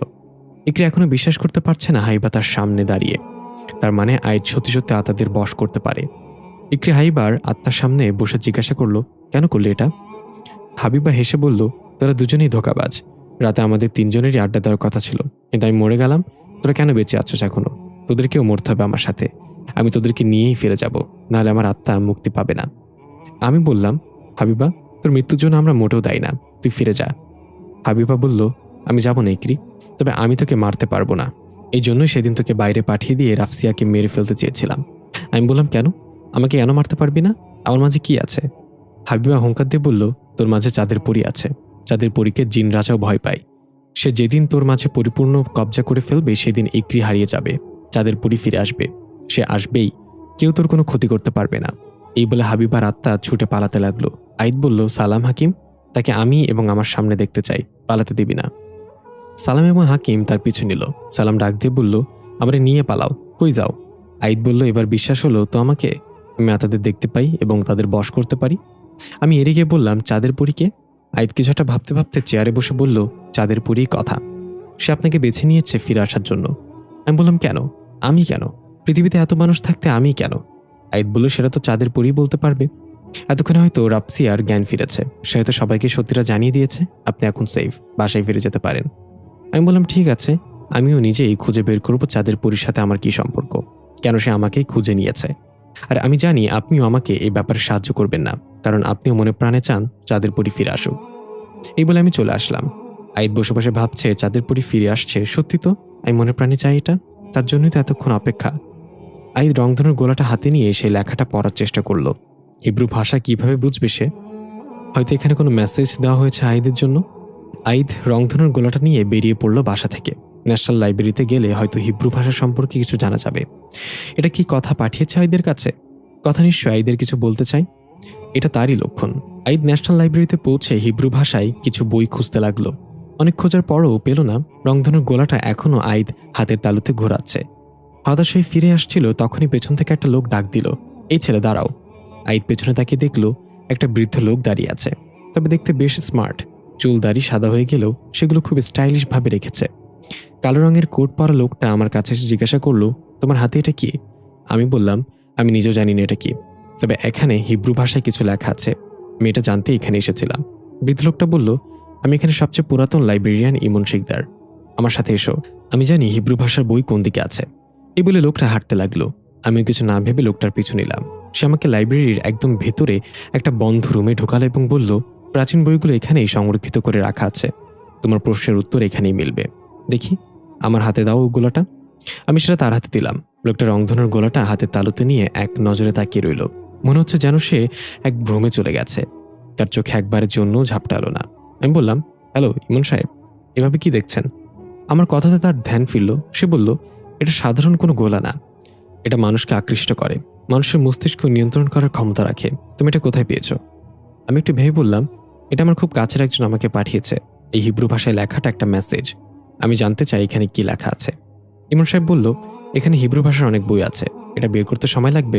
এক কাজ করো, তুমি আমাকে তোমার মোবাইল নাম্বার দিয়ে যাও, আমি খুঁজে পেলে তোমাকে কল করে জানাবো। আমিও ভেবে দেখলাম লোকটা ভালো মানুষই মনে হয়, তাই সরল মনে আমি আমার মোবাইল নাম্বার দিয়ে রংধনুর গোলাটা নিয়ে সেখান থেকে চলে এলাম। একবার পেছনে তাকিয়ে দেখলাম লোকটা অদ্ভুত দৃষ্টিতে আমার চলে যাওয়ার দিকে তাকিয়ে আছে। তেমন মাথা না ঘামিয়ে সোজা বাসায় চলে আসলাম। এই সেই বিছানায় গা এলিয়ে দিয়ে ঘুমের রাজ্যে হারিয়ে গেলাম। এদিকে ইকরি নিজের বাসায় পৌঁছে কলিং বেল চাপছে অনেকক্ষণ যাবৎ, কারো কোনো সারা শব্দ নেই। কয়েকবার ডাক দিল, আম্মু কোথায় তুমি, দরজা খোলো। ইকরি ফোন বের করে তার আম্মুকে কল করলো, কিন্তু ফোন সুইচ অফ আসছে বারবার। এই আম্মুটা আবার কোথায় গেল? ধ্যাত, রাগ উঠে যায় এখন। এই বলে জোরে দরজার বাড়ি দিতে দিতেই দরজা খুলে গেল। তার মানে দরজা ভিতর থেকে হালকাভাবে লাগানো ছিল। ইকরি বাসায় ঢুকতেই কেমন একটা পচা গন্ধ নাকে এসে লাগলো। ওড়না দিয়ে নাক চেপে ইকরি ডাক দিল, আম্মু, আম্মু তুমি কি আছো? কিসের গন্ধ এটা? হঠাৎ রান্নাঘর থেকে কিছু শব্দ আসতে লাগলো। কেউ যেন কোনো তরকারি বা মাছ মাংস কাটাকাটি করছে। আমি ধীরে ধীরে ডাক দিলাম, আম্মু, রান্নাঘরে কি তুমি? কিন্তু কোনো সারা শব্দ এলো না। আমি এবার একটু ভয় পেতে লাগলাম। আস্তে আস্তে রান্নাঘরের দিকে এগিয়ে গেলাম পা টিপে টিপে। উঁকি মেরে দেখলাম আম্মু কি যেন কাটাকাটি করছে ছুরি দিয়ে। অন্যদিকে ঘুরে থাকায় আম্মুর মুখটা দেখা যাচ্ছিল না। আমি আবারও ডাক দিলাম। এবার কাটাকাটি থামিয়ে আমার দিকে তাকিয়ে গম্ভীর করে বলল, কখন এসেছিস? যা টেবিলে গিয়ে বস, আমি তোর জন্য খাবার রেডি করে আনছি। আমি চমকে গেলাম, এটা তো আম্মুর কণ্ঠ না। আমি বললাম, কে আপনি? এবার সে ধীরে ধীরে আমার দিকে ঘুরে তাকালো, কিন্তু সেটা ছিল খুবই ভয়ঙ্কর, কারণ তার মাথা ঘুরলেও তার শরীর আগের মতো অন্যদিকে ফেরানো। আমি দেখলাম এক ভয়ঙ্কর চেহারার মহিলা। সে একটা ছাগলের মাথা কাটছিল এতক্ষণ। আমার দিকে তাকিয়ে ছাগলের মাথাটা কটমট করে চিবিয়ে খেতে লাগলো। এই দৃশ্য দেখে ভয়ে আমার পুরো শরীর বরফ হয়ে গেল। চিৎকার করার শক্তিটুকু হারিয়ে ফেললাম। সে ভাঙা ভাঙা পায়ে আমার দিকে এগিয়ে আসতে লাগলো। আমি দৌড় দিতে দিতে পেছনে কিছু একটা সাথে উষ্টা খেয়ে পড়ে গেলাম। মাথায় প্রচুর আঘাত পেলাম ফ্লোরের সাথে বাড়ি খেয়ে। স্বাভাবিক হয়ে দেখলাম যেটার সাথে উষ্টা খেয়েছি সেটা একটা ছাগলের মাথাবিহীন শরীর। পচে সেটা থেকে দুর্গন্ধ বের হচ্ছে। মাছি ভনভন করছে আশেপাশে। সামনে তাকে দেখলাম ভয়ানক দেখতে মহিলাটা নেই। কোনো রকমে উঠে বসলাম। কে ছিল এই মহিলা? কিছু বুঝতে পারছি না। এর মাঝে দরজায় কলিং বেল বাজলো। আমি চমকে গেলাম। দৌড়ে গিয়ে তাড়াতাড়ি দরজা খুলে দিলাম। দেখলাম রাপসিয়া এসেছে। ওকে সুস্থ দেখে অনেক খুশি হয়ে গেলাম আমি। রাপসি আমাকে দেখে জড়িয়ে ধরল আর বলল, আমাকে মাফ করে দিস, আমার জন্য তোকে হয়রানি হতে হয়েছে। আমি বললাম, ওটা একটা মিসআন্ডারস্ট্যান্ডিং ছিল, তুই সুস্থ আছোস এটাই অনেক।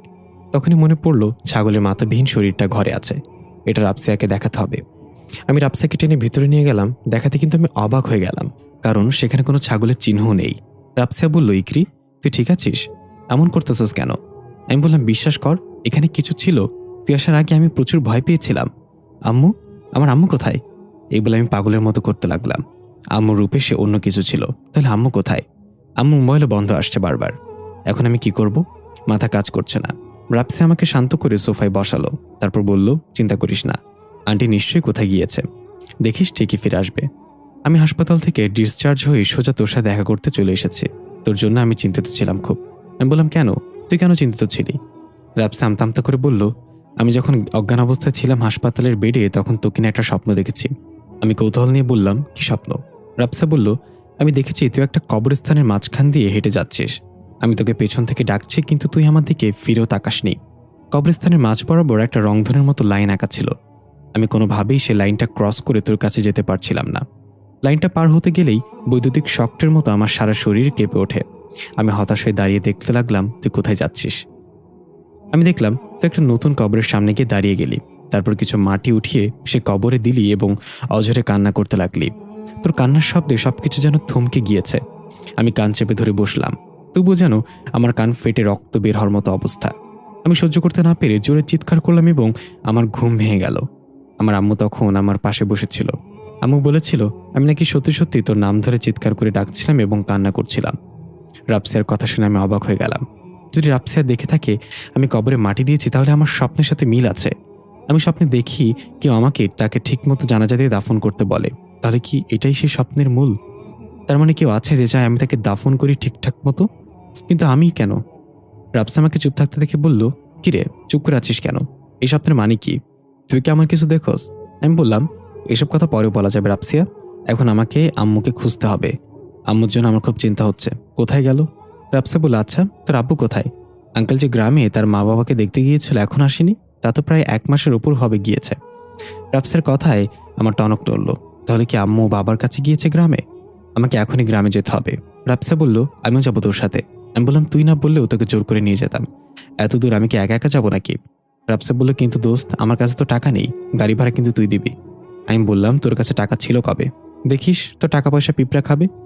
আমি আরেকজনকে চিনি, তাকে বললে সে তার গাড়ি দিয়ে আমাদেরকে গ্রামে নিয়ে যাবে। রাফসা বলল, কি ব্যাপার দোস্ত, এর মাঝে নতুন কাউকে পটিয়ে ফেললি? তাও আবার গাড়িওয়ালা? আমার ভাগ্যে এমন কেউ আসলো না বাল। যত সব আসে রাজমিস্ত্রি, কাঠমিস্ত্রি, রিক্সাওয়ালা। আমি হাসতে হাসতে বললাম, চুপ কর ছেমরি, মাত্রই তার সাথে পরিচয় হয়েছে। মানুষটা অনেক ভালো বুঝলি, তবে একটু রহস্যময়। চল যেতে যেতে তোকে পরিচয়ের গল্পটা শোনাই। এদিকে আমরা দেখি আইদ চিটপটাং হয়ে ঘুমাচ্ছে। হাকিমা সালাম বাইরে দাঁড়িয়ে লটারি করছে কে গিয়ে উস্তাদের ঘুম ভাঙাবে। লটারি এলো হাকিমের পালায়। সালাম হাসতে হাসতে বলল, এবার যা, সেদিন আমাকে মায়ের খাইতে দেখে হাসছিলি, আজকে আমি হাসবো। হাকিম বলল, আচ্ছা চলতা হো, দোয়া মে ইয়াদ রাখনা। হাকিম গিয়ে আইদকে ফিসফিস করে ডাক দিল, কিন্তু আইদের ঘুম ভাঙল না। পেছন থেকে সালাম ষড়যন্ত্র করে একটি স্টিলের বাটি ছুঁড়ে মারল। সেটার আওয়াজে আইদ ধরফর করে ঘুম থেকে উঠল। উঠে দেখলো হাকিম দাঁড়িয়ে আছে। হাকিম তাড়াহুড়ো করে বলল, ওস্তাদ বিশ্বাস করেন, এটা আমি করিনি। সালাইমার কাম এটা, হারামজাদা আমারে ফাঁসানোর লাগিয়ে এটা করেছে। আইদ কিছু বলল না, রাগান্বিত দৃষ্টিতে হাকিমের দিকে তাকিয়ে রইল। হাকিম আমতামতা করে বলল, ওস্তাদ আপনি কি ঘুমাচ্ছিলেন? আইদ আরো রেগে বলল, না না, আমি ঘুমাচ্ছিলাম না তো, আমি তো শুয়ে শুয়ে মরণের প্র্যাকটিস করছিলাম। দাঁড়া গাধার বাচ্চা, আজকে তোরে খাইছি আমি। হাকিম ভয়ে ভৌদর মারল আর বলল, সালাম রে, আমারে কোথায় ফাঁসিয়ে দিলি? এটা থেকে সালাম হাসতে লাগলো। আইদ উঠে ওয়াশরুমে চলে গেল ফ্রেশ হতে। সালাম হাকিমের কাছে গিয়ে বলল, কি কেমন দিলাম? হাকিম হাঁপাতে হাঁপাতে বলল, আপনার টাইম আয়েগা ভাই। সালাম বলল, কিন্তু তোর তো ঘড়িই নাই, টাইম কিভাবে আসবে? হাকিম রেগে বলল, আচ্ছা তুই তো নিজেকে খুব ব্রিলিয়ান্ট মনে করিস তাই না? সালাম বলল, ছি ছি, এতে মনে করার কি আছে, আমি তো ব্রিলিয়ান্টই। হাকিম বলল, তাহলে বলতো, মুরগি পানি খায় কিন্তু হিসু করে না কেন? সালাম বলল, তুই তো পানি খাস, তুই ডিম পারস না কেন? হাকিম ভ্রুকুচকে বলল, তোর সাথে কথা বলাই বেকার, যা এখান থেকে, আমাকে একা থাকতে দে। সালাম বলল, আমি কেন যাব? আমি তো একা থাকতে চাই না, তুই যা, আমি এখানেই থাকবো। হাকিম বলল, দেখ সালাম, ভালো হবে না কিন্তু, তোকে যেতে বলেছি, এখানে আমি আগে এসে দাঁড়িয়েছি, তাই আমি থাকবো। সালাম বলল, এখানে আমি পরে এসে দাঁড়িয়েছি, তাই আমিই থাকবো এখানে, এটা কি তোর বাপের জায়গা নাকি? হাকিম রেগে বলল, খবরদার সালাম, বাপের কথা বলবি না, তাহলে তোর থোতা ফাটিয়ে দেবো আমি। সালাম বলল, দরকার হলে মায়ের কথাও বলুম, পারলে থোতা ফাটা। তোর মনে হয় থোতা নাই? আমি কি দাঁড়িয়ে থাকবো নাকি? হাকিম বলল, তুই কি করবি? সালাম বলল, আমি দৌড় দেবো, আমার সাথে তুইও দৌড়ে পারবি না। পাশ থেকে আইদ তাদের এই ঝগড়া দেখে হাততালি দিয়ে বলল, বাবা, কি মৌখিক যুদ্ধ চলছে আমার বীর পুরুষদের মাঝে, থামলি কেন, আরো কর। সালাম গিয়ে হাকিমের গলায় হাত রেখে বলল, এই ওস্তাদ আমাদেরকে বীর পুরুষ বলছে শুনছোস? হাকিম বলল, আগে জানলে হাতাহাতির মারামারিও করতাম, তাহলে আমাদেরকে মহাবীর বলতো। আইদ ধমক দিয়ে বলল, চুপ কর গাধার বাচ্চাগুলো, এখন বল ওই মেয়ের আত্মা কোথায়, তা কি ধরতে পেরেছিস? সালাম বলল, ধরেছি মানে, ধৈরা আপনার মন্ত্রতন্ত্রের রুমে আটকে রেখেছে, এখন শুধু আপনার আদেশের অপেক্ষা। তার সাথে কি করব বলেন? আইদ বলল, ঠিক আছে, সেটা পরে দেখা যাবে, এখন আমার অন্য একটা কাজ আছে। তখনই আইদের ফোনে কল আসলো। আইদ ফোন চেক করে দেখলো অচেনা নাম্বার থেকে কল এসেছে। রিসিভ করতে ওপাশ থেকে বলল, হ্যালো, আমি লাইব্রেরিয়ান ইমন শিকদার বলছি। তুমি যে গতকাল হিব্রু ভাষার বাক্যটার অর্থ খুঁজছিলে সেটা পেয়ে গিয়েছে। আইদ এক্সাইটেড হয়ে বলল, তাহলে আমি এখনই আসছি, এটা জানা আমার জন্য খুবই গুরুত্বপূর্ণ। এই বলে আইদ সালাম এবং হাকিমকে বলল, তোরা বাসায় থাক, আমি লাইব্রেরি থেকে ফিরে এসে বাকি কাজ করব। এই বলে আইদ চলে গেল। আইদ যাওয়ার পরই ইকরি এবং রাফসিয়া আসলো বাসায়। হাকিম বলল, ভাবি এসেছে। আইদ লাইব্রেরিতে গিয়ে দেখলো ইমন শিকদার গেইটে দাঁড়িয়ে আছে। আইদকে দেখে এগিয়ে এসে বলল, কাল সারা রাত এটা খোঁজার জন্য জেগেছিলাম, অনেক খোঁজার পরই বাক্যর অর্থ খুঁজে পেয়েছি। আইদ বলল, সেটা আপনাকে দেখে বোঝা যাচ্ছে যে সারা রাত ঘুমাননি, চোখ ফুলে বালিশের মতো হয়ে গেছে, তো কি খুঁজে পেলেন আমাকে বলেন। ইমন শিকদার ইশারায় আইদকে তার সাথে আসতে বলল। সে আইদকে নিয়ে সেই প্রাচীন বই রাখার কক্ষে গেল। এদিকে আমরা দেখি ইকরি এবং রাফসিয়া আইদের বাসায় পৌঁছেছে, কিন্তু আইদকে কোথাও দেখা যাচ্ছে না। ইকরি দেখলো সে কাজের খালা কিছু কাপড় চোপড় নিয়ে বাথরুমের দিকে যাচ্ছে। ইকরি তাকে ডাক দিয়ে বলল, খালা, আইদ কোথায়? আশ্চর্যজনকভাবে সে ইকরিকে চিনতে পারল না। অবাক হয়ে জিজ্ঞাসা করলো, আপনি কে, বাসায় কিভাবে ঢুকলেন? বের হয়ে যান বলছি। ইকরি অনেক অবাক হয়ে গেল, কারণ খালা কেন তাকে চিনতে পারছে না? গতকালকে তো তার সাথে কথা হলো, আর খালা কথা বলছিল গ্রাম্য ভাষায়, এই মহিলা তো একদম শুদ্ধ ভাষায় কথা বলছে। রাফসা বলল, ইকরি তুই কি শিওর এই বাসাটা সেটা? ইকরি কিছু বলল না, চারিদিকে তাকিয়ে দেখলো, হ্যাঁ এই বাসাই তো। কিছু বুঝতে না পেরে ইকরি এবং রাফসিয়া বের হয়ে গেল বাসা থেকে। দূর থেকে সালাম আর হাকিম এটা দেখে বলল, তাড়াতাড়ি উস্তাদকে খবর দিতে হবে, ভাবি তো আর জানে না খালার মাঝে তার যমজ বোনের আত্মাও বসবাস করে, কখনো তার বোন থাকে আবার কখনো সে থাকে। গতকাল খালা ইকরিরে দেখছে, আর আজকে খালার মাঝে তার বোন আছে, তাই চিনতে পারিনি। হাকিম বলল, সালাম তুই বাসায় থাক, আমি গিয়ে উস্তাদকে খবর দিয়ে আসি। সালাম বলল, না তুই বাসায় থাক, আমি যাচ্ছি উস্তাদকে খবর দিতে, তুই রাস্তাঘাট চিনবি না ভালো করে। হাকিম রেগে বলল, সবসময় তর্ক করবি না সালাম, আমি যাব মানে যাব, তুই এখানে থাক। সালাম বলল, ঠিক আছে, তোকে একটা সহজ প্রশ্ন করব, যদি উত্তর দিতে পারোস তাহলে তুই যাবি, আর না পারলে আমি যাব। হাকিম একটু ভেবে রাজি হয়ে গেল। সালাম বলল, বলতো কুকুর তার মালিককে দেখে লেজ নাড়ায় কেন? হাকিম মাথা চুলকে অনেক ভেবে উত্তর খুঁজে না পেয়ে বলল, তুই বল। সালাম বলল, কারণ কুকুরের লেজে এত শক্তি নেই যে কুকুরকে নাড়াবে, তাই কুকুরই লেজ নাড়ায়, তুই পারস নাই, এখন আমি যাচ্ছি। এই বলে সালাম বিদ্যুৎ বেগে ছুটে গেল লাইব্রেরির উদ্দেশ্যে। আর হাকিম বেচারা এখনো ভাবছে, কুকুরের লেজ শক্তি থাকলে সে কুকুরের লেজ নাড়াতে পারত। এদিকে আমরা দেখতে পাই ইমন শিকদার আর আইদ টেবিলে বসে একটা মোটা বই সামনে এনে বসে আছে। বইটার 999 নম্বর পৃষ্ঠায় হুবহু সেটা লেখা, যেটা এই রংধনুর গোলায় লেখা আছে। আইদ বলল, এটার অর্থ কি? ইমন শিকদার বলল, এটার অর্থ হচ্ছে রংধনু দুনিয়ায় কেউ আটকে গেলে সেখান থেকে ফিরে আসা শুধু একটাই রাস্তা খোলা থাকে, সেটা হলো পুনর্জন্ম। তবে যার মাঝে সে পুনর্জন্ম নিতে চায় তার সম্পূর্ণ নিজের ইচ্ছা থাকতে হবে, জোর করে কোনোভাবেই পুনর্জন্ম নেওয়া যায় না। এটা শুনে আইদ ভাবতে লাগলো, কথা ইকরির মাঝে পুনর্জন্ম নিতে চায়, কিন্তু ইকরি এখনও এই ব্যাপারে তেমন কিছু জানে না। কথা আমাকে এই মেসেজের জন্যই পাঠিয়েছে, যাতে আমি ইকরিকে রাজি করাতে পারি। কথা আমার সাহায্য চাচ্ছে। ইমন শিকদার বলল, তুমি কিছু চিন্তা করছো? কিসের মেসেজ এটা? কে পাঠিয়েছে রংধনুর দুনিয়া থেকে? আমি বললাম, রংধনুর দুনিয়া মানে? ইমন শিকদার বইটা বন্ধ করে তাকের উপর রেখে আমার সামনে বসে বলল, হ্যাঁ, রংধনুর দুনিয়া। পৃথিবীর সৃষ্টি লগ্ন থেকে এই পর্যন্ত 3 জন চাঁদের পুরী এসেছে পৃথিবীতে, তাদের কেউই চন্দ্রগ্রহণ পর্যন্ত বাঁচতে পারেনি। তারা চন্দ্রগ্রহণ পর্যন্ত বেঁচে থাকলে অর্ধেক জিনজাতি ধ্বংস হয়ে যেত, তাই যেভাবেই হোক জিনরাজা তাদেরকে চন্দ্রগ্রহণের আগেই মেরে ফেলেছে। আর তারা মরার পর তাদের আত্মা রংধনুর দুনিয়া আটকে যায়। যুগ যুগ ধরে তারা চেষ্টা করে আসছে কারো শরীরে পুনর্জন্ম নিয়ে আবার পৃথিবীতে ফিরে আসতে, কিন্তু কোনো এক অজানা কারণে সেটা হয়নি কখনো। আমি অবাক হয়ে বললাম, আপনি এত কিছু কিভাবে জানেন? কে আপনি? ইমন শিকদার অদ্ভুত একটা হাসিতে বলল, নিজেকে খোঁজো, তাহলে আমার পরিচয় পাবে। আমি কিছু বলতে যাব, তখনই পেছন থেকে সালাম এসে ডাক দিল, মিস্টার সালাম, রিপোর্টিং ওস্তাদ, গরম খবর নিয়ে এসেছে। আমি চমকে গিয়ে পিছনে তাকিয়ে দেখলাম সালাম তার মোলার মতো দাঁতগুলো বের করে দাঁড়িয়ে আছে। আবার সামনে তাকাতেই আমি বড় একটা ঝটকা খেলাম, কারণ ইমন শিকদার সামনে নেই। চোখের পলকে সে কোথায় চলে গেল? আমি বসা থেকে উঠে চারিদিকে খুঁজতে লাগলাম, কিন্তু তার কোনো চিহ্ন নেই। সালাম বলল, ওস্তাদ, আপনি কি কিছু খুঁজছেন? আমি বললাম, আমার সামনে যে বসেছিল সে কোথায় গেল?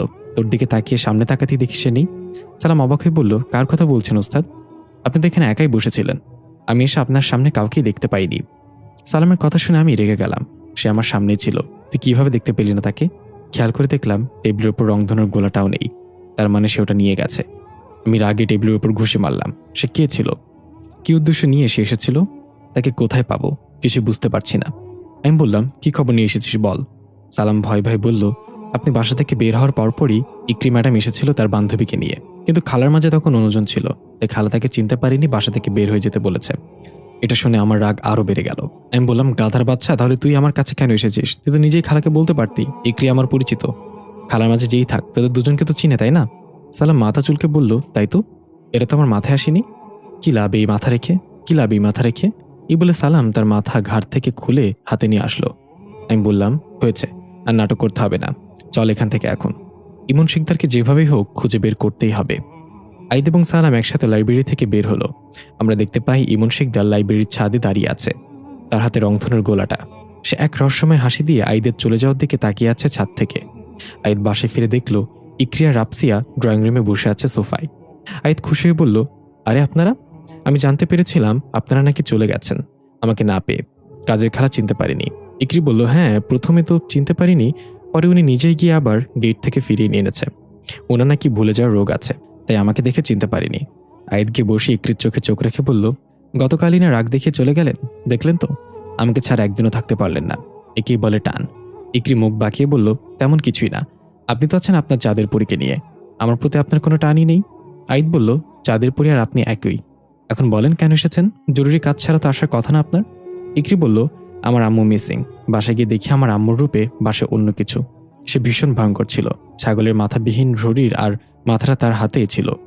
আজ আমি জানি আমার আম্মু এখন কোথায় আছে, এখন আমাকে বলুন আম্মুকে কোথায় পাবো। আইদ বলল, এখন শাশুড়ি আম্মাকে খুঁজে বের করতে হবে, তাই তো? ইকরি ভুরুকুচকে বলল, কার শাশুড়ি আম্মা? আইদ জিব্বায় কামড় দিয়ে বলল, উপস, মানে আপনার বয়ফ্রেন্ডের শাশুড়ি আম্মা। ইকরি একটু রেগে বলল, কিসব বাজে বাজে কথা বলছেন?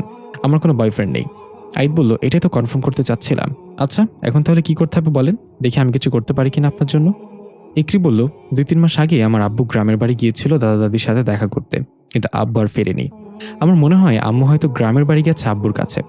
আম্মুর ফোনও বন্ধ আসছে, তাই আপনি যদি আমাদেরকে নিয়ে একটু সেখানে যেতেন খুব উপকার হতো। শহর থেকে অনেক দূরে হওয়ায় যেতে ভয় পাচ্ছি। আইদ একটু ভেবে বলল, আপনাদের গ্রামের নাম কি আর এটা কোথায়? ইকরি বলল, যশোর জেলার চৌগাছা থানায়। চিন্তা করবেন না, আপনাকে আমি গাড়ি ভাড়া দিয়ে দেবো। আইদ একটু হেসে বলল, গাড়ি ভাড়া লাগবে না, 2-3টা ফ্লাইং কিস আর লাভ ইউ বলে দিলে হবে। আর আপনি যে গ্রামের নাম বলছেন সেখানে আমারও কাজ আছে। গত কয়েকদিন আগে আমার কাছে ফোন এসেছিল ওই জায়গা থেকে। একটা লোক নাকি অ্যাক্সিডেন্টে মারা যাওয়ার পর তার আত্মা গ্রামবাসীকে অতিষ্ঠ করে তুলেছে। সময় হয়ে ওঠে না, তাই যেতে পারছিলাম না। আপনারা বসেন, আমি রেডি হয়ে আসছি। ইকরি বলল, ঠিক আছে, তাহলে তো ভালোই হলো।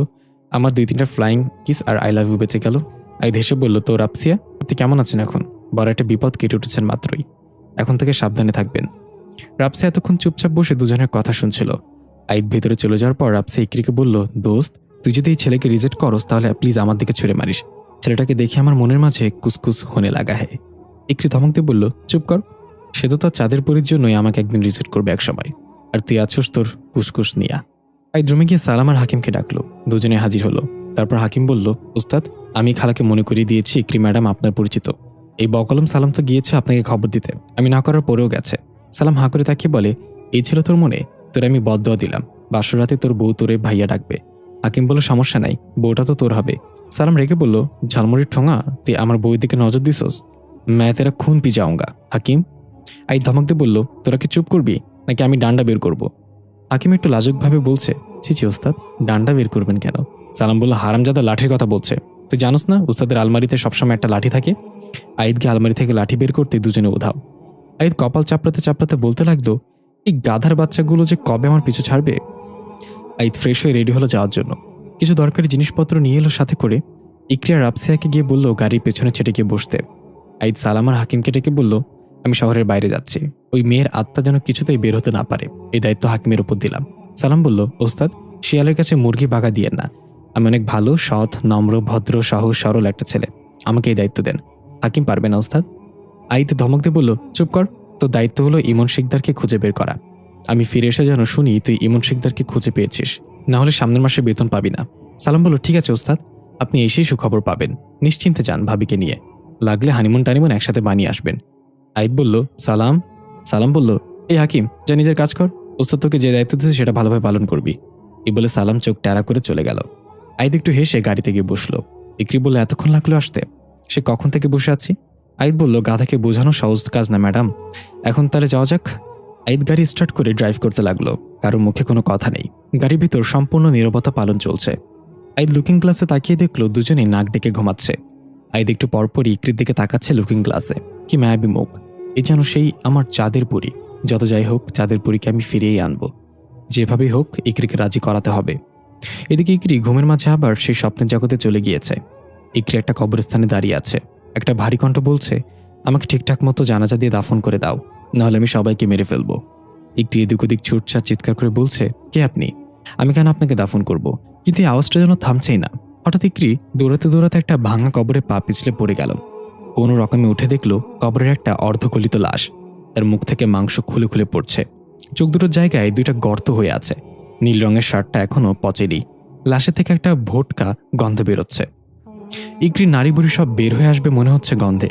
ইকরি ভয়ে দৌড় দিতে চাইলেই লাশটা খপ করে ইকরির হাত ধরে ফেলল। ইকরি চিৎকার করে উঠে নিজের পুরো শক্তি দিয়ে চিটকা টান মেরে নিজের হাত তার হাত থেকে ছাড়িয়ে দৌড় দিল। পিছনে তাকাতেই দেখলো সে কবরটায় ধপ করে আগুন জ্বলে উঠল। ইকরি ধরপড় করে ঘুম থেকে উঠে বসল। ঘেমে পুরো শরীর ভিজে গেছে, অথচ গাড়িয়ে এসি অন করা। ইকরি বলল, গাড়ি থামান। আইদ বলল, কি হয়েছে? এখনো তো পৌঁছায়নি, গাড়ি থামো কেন? ইকরি চিৎকার করে বলল, থামাতে বলছি, থামান। ইকরির চিৎকারে রাপসিয়া উঠে গেছে। আইদ কিছু বুঝতে পারল না। গাড়ি রাস্তার এক সাইডে থামালো। ইকরি গাড়ি থেকে নেমে রাস্তার পাশে গিয়ে বমি করে দিল গদগদ করে। ইকরির মনে হচ্ছে ভোটকা গন্ধটা এখনো তার নাকে লাগছে। রাপসা পানির বোতল নিয়ে গিয়ে ইকরিকে দিল। ফ্রেশ হয়ে ইকরি গাড়িতে ফিরে এলে আইদ বলল, কি হয়েছে হঠাৎ করে? আমি তো গাড়ি আস্তে আস্তে ড্রাইভ করছিলাম। ইকরি শান্ত হয়ে বলল, আমি আবার সেই স্বপ্নটা দেখেছি। এবার আমি তার অর্ধগলিত লাশ দেখেছি, নীল শার্ট পরিহিত। দেখে বোঝা গিয়েছে তাকে জানাজা ছাড়াই দাফন করা হয়েছে, আর সেই আমাকে স্বপ্নের মাধ্যমে বলে তাকে জানাজা দিয়ে দাফন করতে। আইদ বলল, সে কি আপনার সাথে কথা বলেছিল? কিছু কি জানতে পেরেছেন সে কে? ইকরি বলল, না সেটা জানতে পারিনি, তবে সে আমার এই হাত খপ করে ধরে ফেলেছিল। এটা বলতেই ইকরি খেয়াল করলো তার হাতের মুঠোয় কিছু একটা আটকে আছে।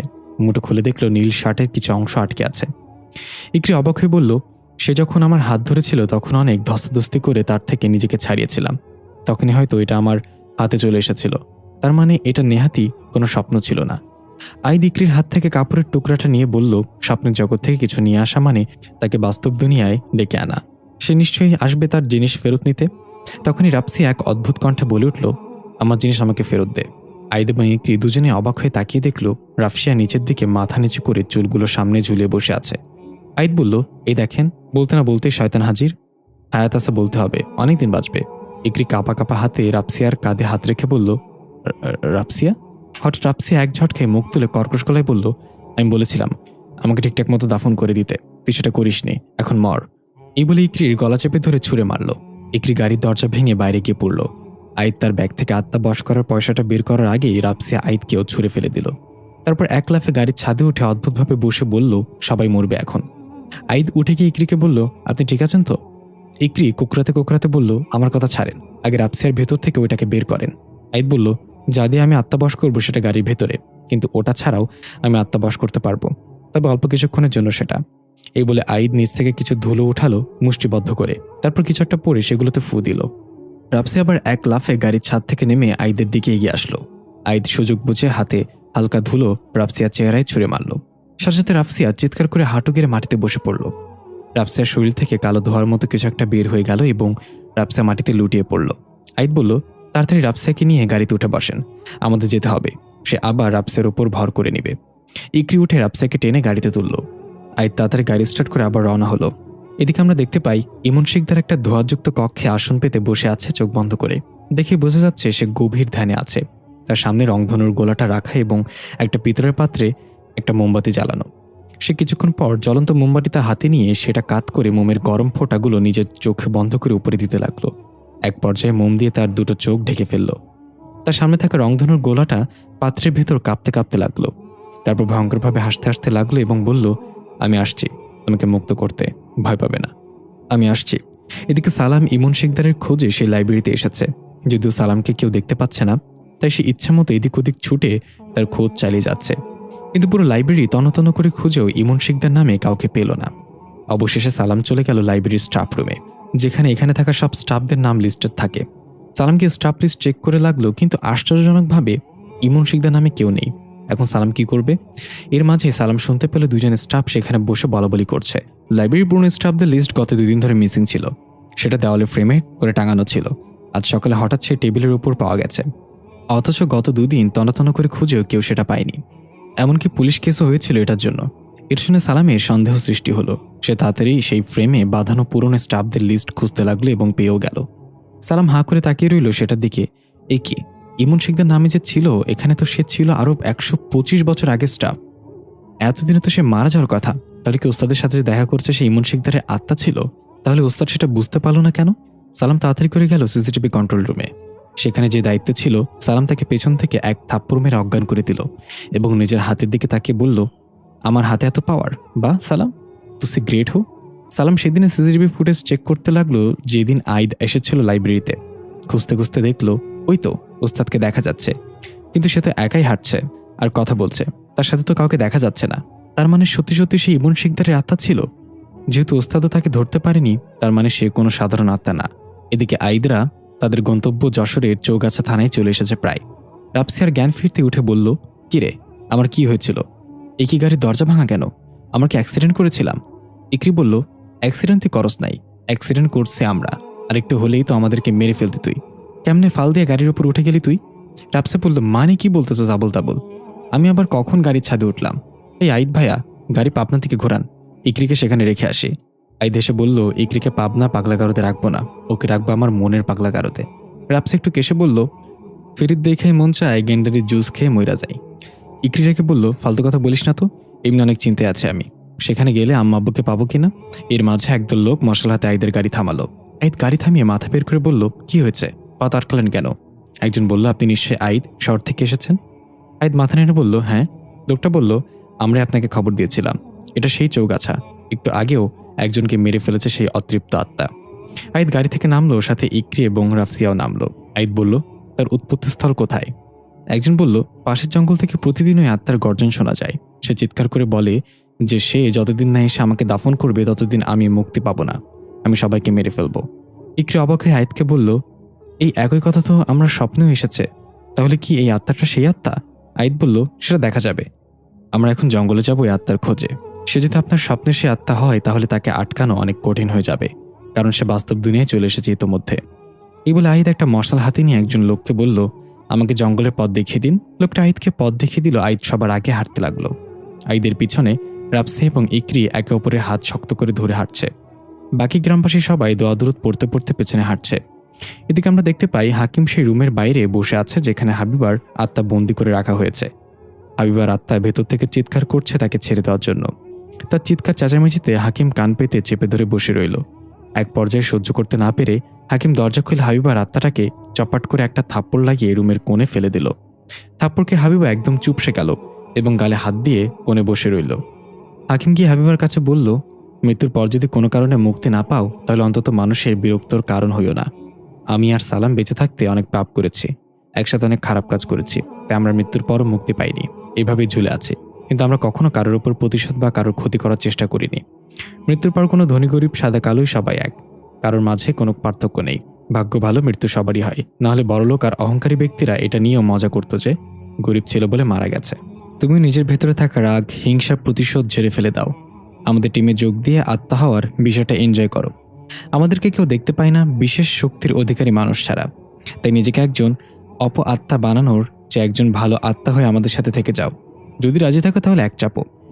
হাবিবা বাচ্চাদের মতো করে বলল, আর যদি না থাকি তাহলে? হাকিম বলল, তাহলে এক চাপো, কারণ তোমাকে তো আমাদের টিমে লাগবেই। আমাদের টিমে সব আছে, শুধু গ্ল্যামার নাই।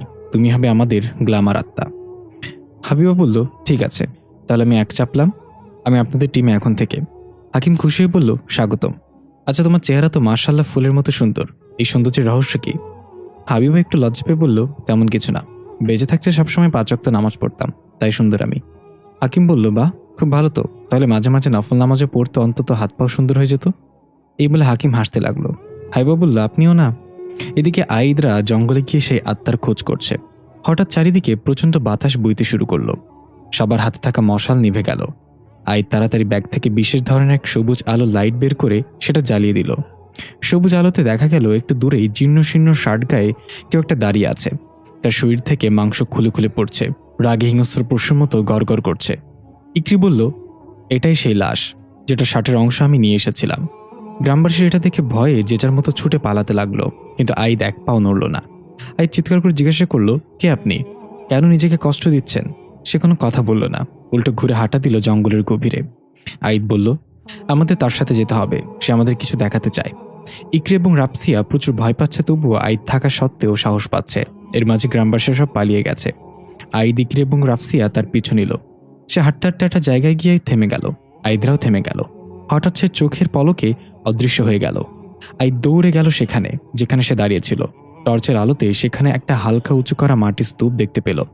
আইদ বলল, এটা হয়তো তার কবর, তাকে মারার পর কেউ এখানে এনে জানাজা ছাড়াই পুঁতে ফেলে রেখেছে, আর তাই এই আত্মার এমন ভয়ঙ্কর হয়ে উঠেছে। হঠাৎ রাফসিয়া বলে উঠল, ওটা কি? আইদ এবং ইকরি দেখল রাফসিয়া বাম দিকে একটা গাছের গোড়ায় কিছু একটার দিকে ইশারা করে আছে। সেদিকে এগিয়ে দেখল একটা মানুষের কঙ্কাল। এখানে পোকামাকড় খেয়ে যাচ্ছে কঙ্কালটাকে। ইকরি এগিয়ে গেল। কঙ্কালের হাতের দিকে লক্ষ্য করতেই একটা আংটি দেখে হাউমাউ করে কেঁদে উঠল। আইদ অবাক হয়ে জিজ্ঞাসা করলো, কি হয়েছে ইকরি? ইকরি কাঁদতে কাঁদতে বলল, আমার আব্বু। ইকরি কাঁদতে কাঁদতে আব্বুর কঙ্কালের সামনে বসে পড়ল। নিজের চোখে যেন বিশ্বাস করতে পারছে না। রাফসিয়া ইকরির সান্ত্বনা দিতে লাগলো। আইদ বলল, আপনি কিভাবে বুঝলেন এটা আপনার আব্বুর কঙ্কাল? তার জামা কাপড়ের তো কোনো চিহ্ন নেই। ইকরি কঙ্কালের হাত থেকে আংটিটা খুলে আইদের হাতে দিয়ে বলল, এটা আমার আব্বুর হাতে থাকতো সবসময়। আইদ আংটিটা হাতে নিয়ে ঘুরিয়ে ফিরে দেখতে লাগলো। নিজের গেঞ্জি দিয়ে সেটা পরিষ্কার করে ভালোভাবে দেখতেই আইদ চমকে গেল। আইদের চোখ বড় বড় হয়ে গেল।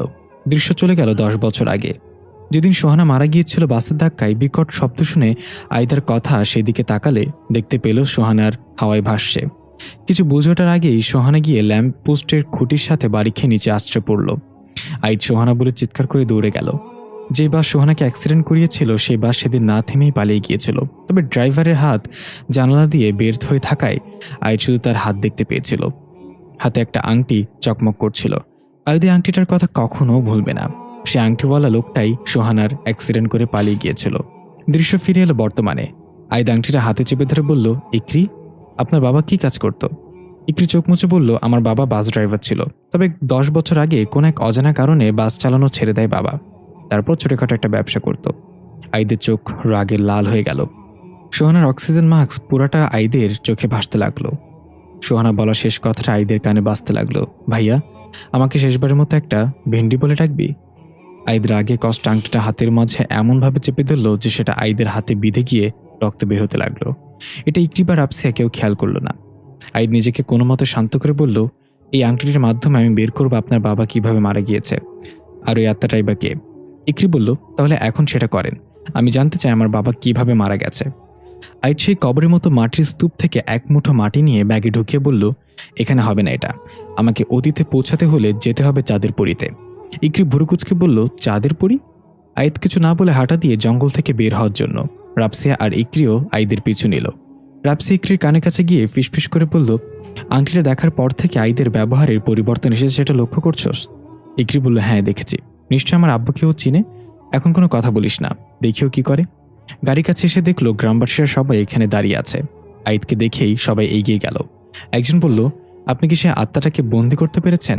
আইদ বলল, এখনো না, তবে খুব তাড়াতাড়ি করে ফেলবো, চিন্তা করবেন না। লোকটা একটা টাকার বান্ডিল এগিয়ে দিয়ে বলল, আপনার ফিস এটা, দয়া করে আত্মাটাকে তাড়াতাড়ি তার গন্তব্যে ফেরত পাঠিয়ে দেন, আমরা অনেক আতঙ্কিত। আইদ টাকার বান্ডিলটা না নিয়ে বলল, এই কাজটার বিনিময়ে আমি কিছুই নিব না, কারণ এই আত্মার সাথে আমারও অনেক প্রশ্ন লুকিয়ে আছে। তাই আপনারা নিশ্চিন্তে নিজেদের বাসায় ফিরে যান, কালকের পর থেকে সে আর ফিরে আসবে না। গ্রামবাসীরা খুশি হয়ে সবাই যে যার মতো চলে গেল। আইদ গাড়িতে উঠে বসলো, সাথে ইকরি আর রাপসিয়াও। ইকরি বলল, আমরা এখন কোথায় যাচ্ছি? আইদ বলল, যেখান থেকে এসেছি সেখানে। ইকরি বলল, আপনি গ্রামবাসীদের এটা কেন বললেন যে ওই আত্মার সাথে আপনারও অনেক প্রশ্ন লুকিয়ে আছে? আপনি কি কিছু লুকাচ্ছেন? আইদ কোনো কথা না বলে ফুল স্পিডে গাড়ি ছাড়ল। আইদের মাথায় এখন একটাই কথা ঘুরছে, ইকরির আব্বুর কারণেই সোহানা মারা গিয়েছে সেদিন। সোহানার কথা ভাবতে ভাবতে আইদের চোখের কোণে এক বিন্দু পানি জমল। আজ হঠাৎ সোহানার কথা খুব মনে পড়ছে। আইদের চোখে ভাসতে লাগলো, একদিন সোহানা আর আইদ খাবারের কেনার জন্য দোকানে গিয়েছিল। সোহানা তার পছন্দের সব চকলেট আর আইসক্রিম নিল ব্যাগ ভর্তি করে। আইদ পকেট চেক করে দেখলো মাত্র 100 টাকা আছে, কিন্তু সোহানা কমপক্ষে 2000 টাকার খাবার নিয়েছে। আইদ ফিসফিস করে বলল, ভেন্ডি, তুই যে ঝোলা ভরছস, আমি টাকা কই পাবো? আমার কাছে 100 টাকা আছে মাত্র। সোহানা রেগে বলল, আমি কিছু জানি না, আমার এগুলো চাই চাই চাই, নাহলে কিন্তু এখন রাস্তার মাঝে শুয়ে নাগিন ডান্স দেবো। দোকানদার বুঝতে পারলো এদের কাছে টাকা নেই, তাই দোকানদার বলল, এই ভাই, তাড়াতাড়ি টাকা দেন, নাহলে সবকিছু ফেরত দেন। আইদ বলল, সোহানা, ফেরত দেবই, না হলে আমি পিটুনি খাবো আজ। সোহানা বলল, দিব না। দোকানদার বলল, দেন বলছি। সোহানা বলল, দিব না। আইদ বলল, দিয়ে দে ভেন্ডি। সোহানা বলল, দিব না মানে দিব না। এই বলে সোহানা সেগুলো নিয়ে দৌড় দিল। দোকানদার খপ করে আইদকে ধরে ফেললে বলল, টাকা না দিয়ে এখান থেকে যেতে পারবে না বাছা, না হলে পুলিশে ধরিয়ে দেব। আইদ দাঁত কটমট করে বলল, ভেন্ডির ঘরে ভেন্ডি, আমার এই ফাঁসাইয়া রেখা চলে গেলি? আচ্ছা, আমার কাছে টাকা নেই, আপনি পুলিশে খবর দেন। দোকানদার রেগে মেগে পুলিশে কল করলো। কিছুক্ষণের মধ্যে পুলিশ চলে আসলো এবং আইদকে ধরে নিয়ে গেল। সোহানা পার্কে বসে আইসক্রিম খাচ্ছে মনের সুখে, কারণ সোহানা জানে আইদ হলো সাপের মতো, সে কোনো না কোনোভাবে নিজেকে ছাড়িয়ে নিবেই। সোহানা আইসক্রিমে ফুরুত করে টান দিয়ে পেছনে তাকিয়ে দেখলো আইদ দাঁড়িয়ে আছে রাগান্বিত দৃষ্টিতে। সোহানা ব্যাগ থেকে একটা আইসক্রিম বের করে আইদের দিকে এগিয়ে দিয়ে বলল, কিরে, কখন আসলি? এনে আইসক্রিম খা। আইদ টান দিয়ে আইসক্রিমটা নিয়ে ঠাস করে সোহানার পাশে বসে আইসক্রিম খেতে খেতে বলল, তুই আমার ফাঁসাইয়া দিয়ে চলে আসলি কেন? তারা যদি আমাকে গণপিটুনি দিত? সোহানা বলল, সেসব কথা বাদ দে, আগে বল তুই গণপিটুনি থেকে বেঁচে ফিরলি কিভাবে? আইদ হেসে বলল, আলার বলদ দোকানদার আমার পিটুনি না দিয়ে পুলিশে ধরিয়ে দিছে। তারপর আমি পকেট থেকে থাকা শেষ পুঁজি 100 টাকা পুলিশকে ঘুষ দিয়ে নিজেকে ছাড়িয়ে নিয়ে এসেছি। সোহানা হাসতে হাসতে বলল, এই না হলে আমার ভাই। আইদ ফিরে এলো বর্তমানে। ঠোঁটের কোণে এক চিলতি হাসি সোহানার দুষ্টামিগুলো মনে করে। এদিকে আমরা দেখতে পাই ইমন শিকদার একটা কাগজে কি যেন লিখছে চোখ বন্ধ করে এবং বিড়বিড় করে একটা অদ্ভুত মন্ত্র আওড়াচ্ছে মুখে। হঠাৎ জেদ করে পৃষ্ঠাটা ছিঁড়ে হাতের মুঠোয় মুঠিয়ে ফ্লোরে ফেলে দিল। ফ্লোরে আরো অনেকগুলো মোড়ানো কাগজ পড়ে আছে। ইমন শিকদার হয়তো কিছু লিখতে চাচ্ছে, কিন্তু সেটা ঠিকঠাক হচ্ছে না। এভাবে লিখতে আর ছিঁড়তে ছিঁড়তে এক পর্যায়ে ইমন শিকদারের মুখে শয়তানি হাসি ফুটল। বোঝা গেল সে যেটা লিখতে চাচ্ছে সেটা লিখে ফেলেছে। ইমন শিকদার চোখ খুলে কাগজটার দিকে তাকিয়ে একা একাই বলে উঠল, তার মানে তোমার নাম ফারদিন চৌধুরী, আইদ আহমেদ আর ফারদিন চৌধুরী। আমি তোমাদের রংধনুর দুনিয়ায় পৌঁছাতে দিব না আমার আগে। চাঁদের পরী আমার এবং আমারই থাকবে। তোমরা মারা যাবে আর আমি চাঁদের পরীর সাথে পুনর্জন্ম নিব। এই বলে ইমন শিকদার অট্ট হাসিতে মেতে উঠল। তার হাসিতে আশেপাশে সবকিছু কাঁপতে লাগলো। তার মুখের ভেতর কোনো জিহ্বা নেই। কালো অন্ধকার বেরিয়ে এলো তার মুখের ভেতর থেকে। টেবিলে থাকা রংধনুর গোলাটা তার রং হারিয়ে ফ্যাকাশে হয়ে গেল। এদিকে আইদরা বাসায় ফিরে এসেছে। আইদ গাড়ি থেকে নেমে কারোর সাথে কোনো কথা না বলে সোজা তার মন্ত্রতন্ত্রের কক্ষে চলে গেল। ইকরা রাসফিয়ার সাথে সাথে গেল। মন্ত্রতন্ত্রের কক্ষের উপর লেখা চাঁদের পরী। হাকিমা সালমা দূরে দাঁড়িয়ে আছে। হাকিম বলল, উস্তাদকে আজ অন্যরকম দেখাচ্ছে কেন সালাম? সালাম বলল, আমিও তো সেটাই ভাবছি, নিশ্চয়ই কিছু হয়েছে। উস্তাদকে তো এত রাগান্বিত কখনো দেখিনি। পেছন থেকে হাবিবা এসে বলল, হাকিম ভাইয়া আমার সাথে একটু আসেন তো। হাকিম বলল, চলো চলো। তুমি বলে তো বেড কাটা বিছানো রাস্তাও পার হতে পারি। সালাম মুখ বাঁকিয়ে বলল, আমার সামনে এসব ঢং করবি না হাকিম। মাথা গরম হলে তোকে লুঙ্গি পরিয়ে উল্টো করে টাঙিয়ে পিটাবো। হাকিম হাসতে হাসতে হাইবার সাথে যেতে যেতে গান ধরল, পরান যায় জলিয়ারে। সালাম নিজের রাগ কন্ট্রোল করে ডাক শান্ত গলায় বলল, হাকিম যাবে আমার সাথে? হাকিম পেছনে তাকিয়ে কৌতূহল নিয়ে বলল, কোথায়? সালাম বলল, হাঁকতে। এই বলে সালাম হাসতে হাসতে দৌড় দিল। হাকিম চিৎকার করে বলল, সালাম্মা তোরে আমি খাইছি, লেডিসের সামনে এমন কথা কেন বললি? হাকিম সালামের পিছু নিল। হাবিবা ফিক করে হেসে বলল, এই দুজনের টম এন্ড জেরি কবে বন্ধ হবে আল্লাহ জানে। আইজ চাঁদের পরীর কক্ষে গিয়ে লবণ ছিটিয়ে একটা গোলাকার বৃত্ত তৈরি করলো। দেখা গেল বৃত্তের মাঝখানে সেই কফিনটা রাখা, যেটা খুললেই কয়েকটা রং বেরঙের প্রজাপতি বেরিয়ে আসতো আর আইদ তার অতীতে চলে যেত। ইকরি বলল, এই কফিনটা কিসের? আইদ বলল, এটা এই চাঁদের পরীর শেষ নিশানা, আমি যত্ন করে রেখে দিয়েছি। ইকরা বলল, ঠিক আছে বুঝলাম, এখন বলেন আমার কি কোনো দায়িত্ব আছে? আমি কি করব? আইদ বলল, অপেক্ষা। আইদ গোলাকার বৃত্তের মাঝে বসে একটা মোমবাতি জ্বালিয়ে একটা পাত্রে কিছু পানি ঢেলে আংটিটা সেই পাত্রে রাখলো। তারপর চোখ বন্ধ করে কিছু একটা পড়তে লাগলো। ইকরিয়া রাপসিয়া ঘরের এক কোণে দাঁড়িয়ে একে অপরের দিকে তাকিয়ে জিজ্ঞাসা করছে সে কি করছে। কিছু তো বুঝতে পারছি না। আইদ কিছুক্ষণ পর চোখ মেলে তাকালো। দেখা গেল আইদের চোখের মনি গায়েব। সম্পূর্ণ ধবধবে সাদা রঙের চোখে এক নজরে কফিনটার দিকে তাকিয়ে আছে। এটা দেখে ইকরি এবং রাপসিয়া প্রচুর ভয় পেয়ে গেল। আইদের এমন রূপ যেন তারা নিজের চোখে কেউ বিশ্বাস করতে পারছে না। আইদ ধীরে ধীরে কফিনের ঢাকনাটা হালকা খুলে দিতেই সেটা থেকে রং বেরঙের প্রজাপতি বেরিয়ে এলো কয়েকটা। একটা প্রজাপতি এসে আইদের হাতে বসলো।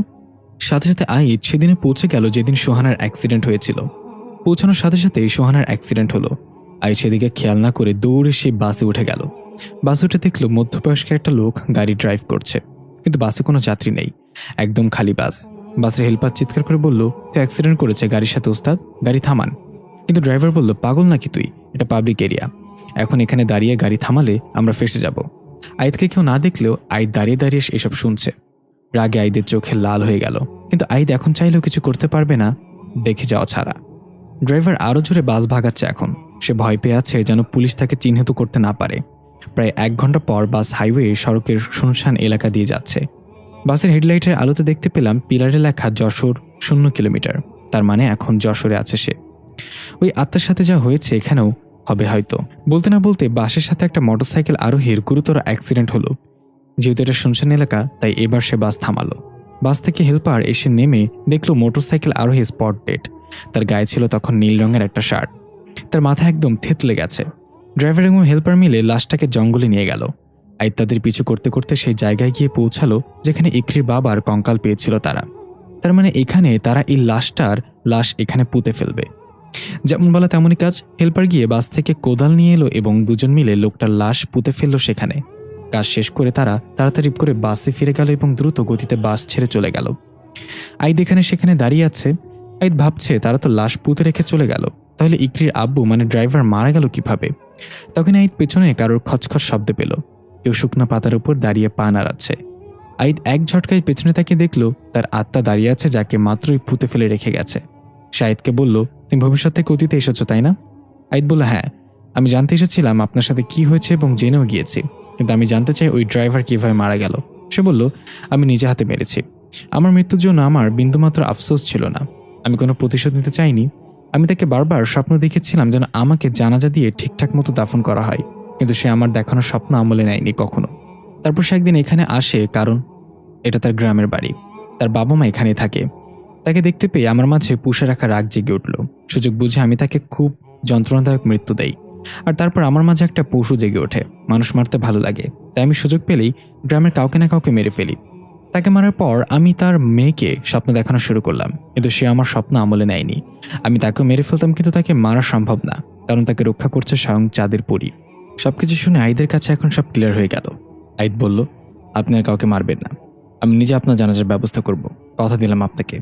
সে সুন্দর করে হেসে বলল, আমি অপেক্ষায় থাকবো। আইদের বুকে ব্যথা শুরু হয়ে গেল, চিৎকার করে সেখানে বসে পড়ল। আইদ চোখ খুলে দেখল ইকরি এবং রাফসিয়া তার মাথায় পানি দিচ্ছে।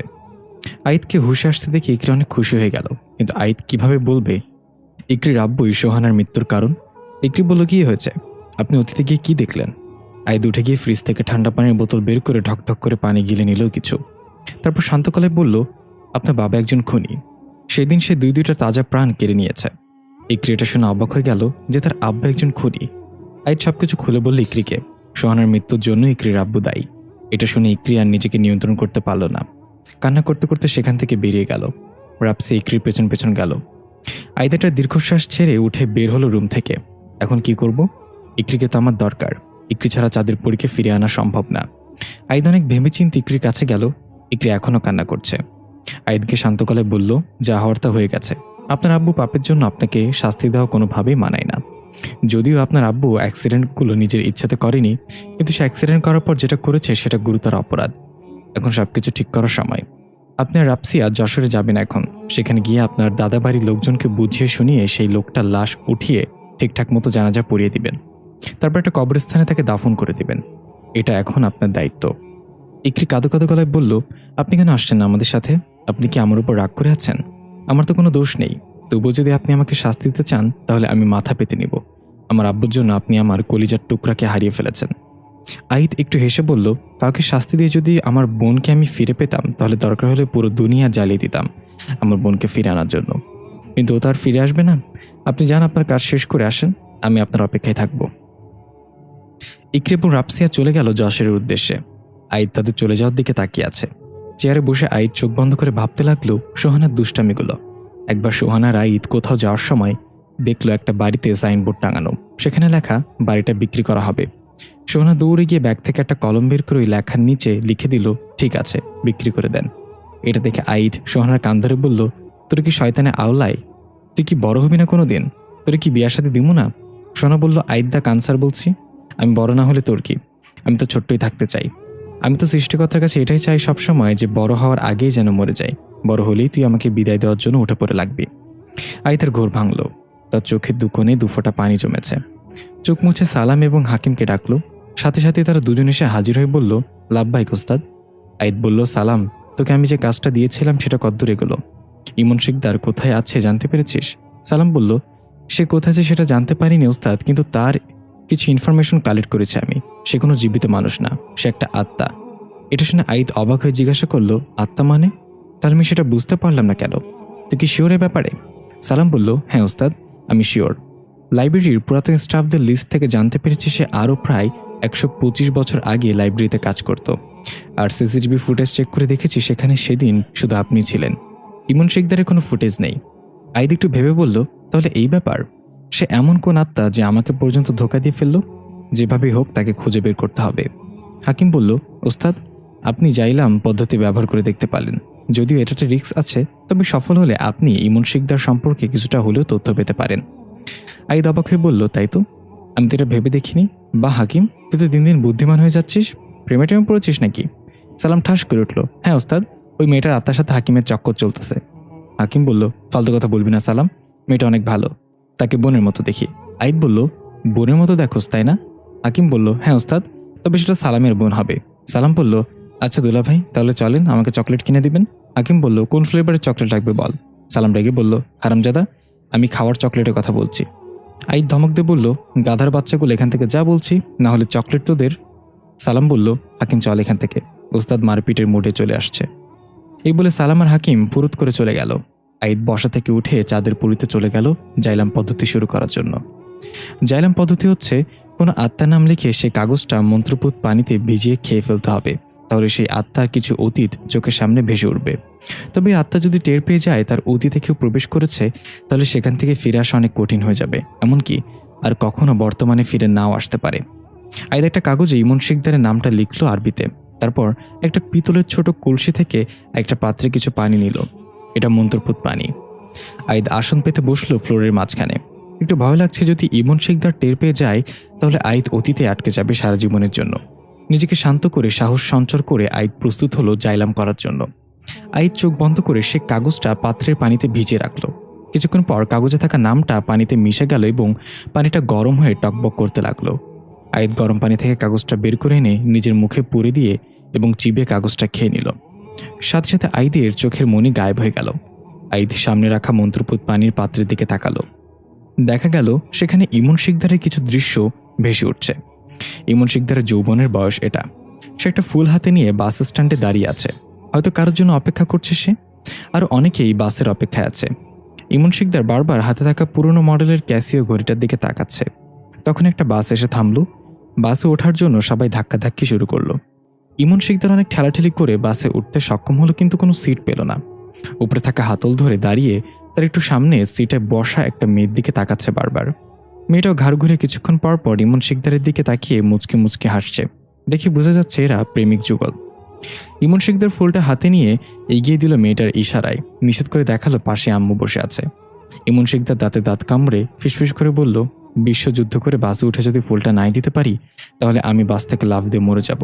মেয়েটা হাত দিয়ে মুখ চেপে ইশারায় বলল, অন্য কোনো দিন দিও, আজকে না। বাস আরেকটা স্টেশনে থামলে ইমন শিকদার নেমে যাওয়ার সময় ভুলবশত ফেলে দেওয়ার ভান করে ফুলটা মেয়ের কোলে রাখলো। পাশে সিটে বসা মেয়েটার আম্মু এটা লক্ষ্য করার আগেই মেয়েটা তাড়াতাড়ি ব্যাগের ভেতর ঢুকিয়ে নিল ফুল। আর মনে মনে হাসলো, সত্যি পাগল একটা। ইমন শিকদার বাস থেকে নেমে সোজা চলে গেল লাইব্রেরিতে। সেখানে আসতেই লাইব্রেরির ম্যানেজার ইমন শিকদারকে কথা শোনাতে লাগলো কাজ রেখে এভাবে বাইরে বাইরে ঘোরার জন্য। কিন্তু ইমন শিকদার যেন ম্যানেজারের মাঝেও তার প্রেমিকাকে দেখতে পাচ্ছে। সে দেখছে তার প্রেমিকার খোলা চুলগুলো বাতাসে উড়ছে আর রাগান্বিত চেহারায় তাকে কিছু একটা বলছে স্লো মোশনে, কিন্তু তার কোনো শব্দই নেই। ইমন শিকদার ঘরের মাঝে ম্যানেজারের হাত ধরে ডান্স করতে করতে বলল, আমার চাঁদের পরি কবে আসবে আমার ঘরে জ্যোৎস্না দিতে? তখনই ম্যানেজারের চিৎকারে ইমন শিকদারের ঘোর ভাঙল। জিব্বায় কামড় দিয়ে ম্যানেজারকে ছেড়ে দিয়ে দৌড়ে চলে গেল। আশেপাশে সবাই হতবাক হয়ে তাকিয়ে আছে। রাতের বেলা ইমন শিকদার হারিকেনের আলোতে বসে চিঠি লিখছে তার প্রেমিকার জন্য। প্রিয় চাঁদের পরি, আমি নিজেকে হারানোর ভয় পাই না যতটা তোমাকে হারানোর ভয় পাই। তুমি হারিয়ে গেলে আমি তোমাকে মৃত্যুর পর হলেও খুঁজে বের করব। আমি জানি তুমি সাধারণ কোনো মানুষ না, তবে চন্দ্রগ্রহণের আগ পর্যন্ত আমি তোমাকে রক্ষা করব। আমি থাকতে কেউ তোমার কোনো ক্ষতি করতে পারবে না।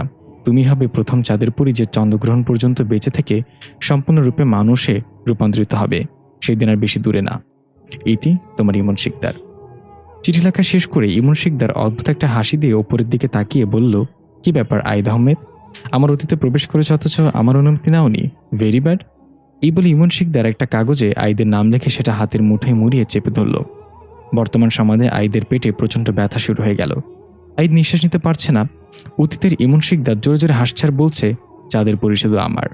আইদ কোনো মতে মুখের ভেতর থেকে নিজের আঙুল ঢুকিয়ে বমি করে দিল এবং বমির সাথে গিলে ফেলা কাগজের টুকরো বের হয়ে আসলো। আইদ বের হতে সক্ষম হলো ইমন শিকদারের অতীত থেকে। জোরে জোরে নিঃশ্বাস নিতে লাগলো। আইদ ক্লান্তিতে সেখানে চিত হয়ে শুয়ে পড়ল। কিছুক্ষণ চোখ বন্ধ রেখে নিজেকে শান্তভাবে ভাবতে লাগলো, ইমন শিকদার ওই মেয়েটাকে চাঁদের পরি বলছে কেন? কে এই মেয়েটা? আর ইমন শিকদারের উদ্দেশ্য কি? সে কি করতে যাচ্ছে?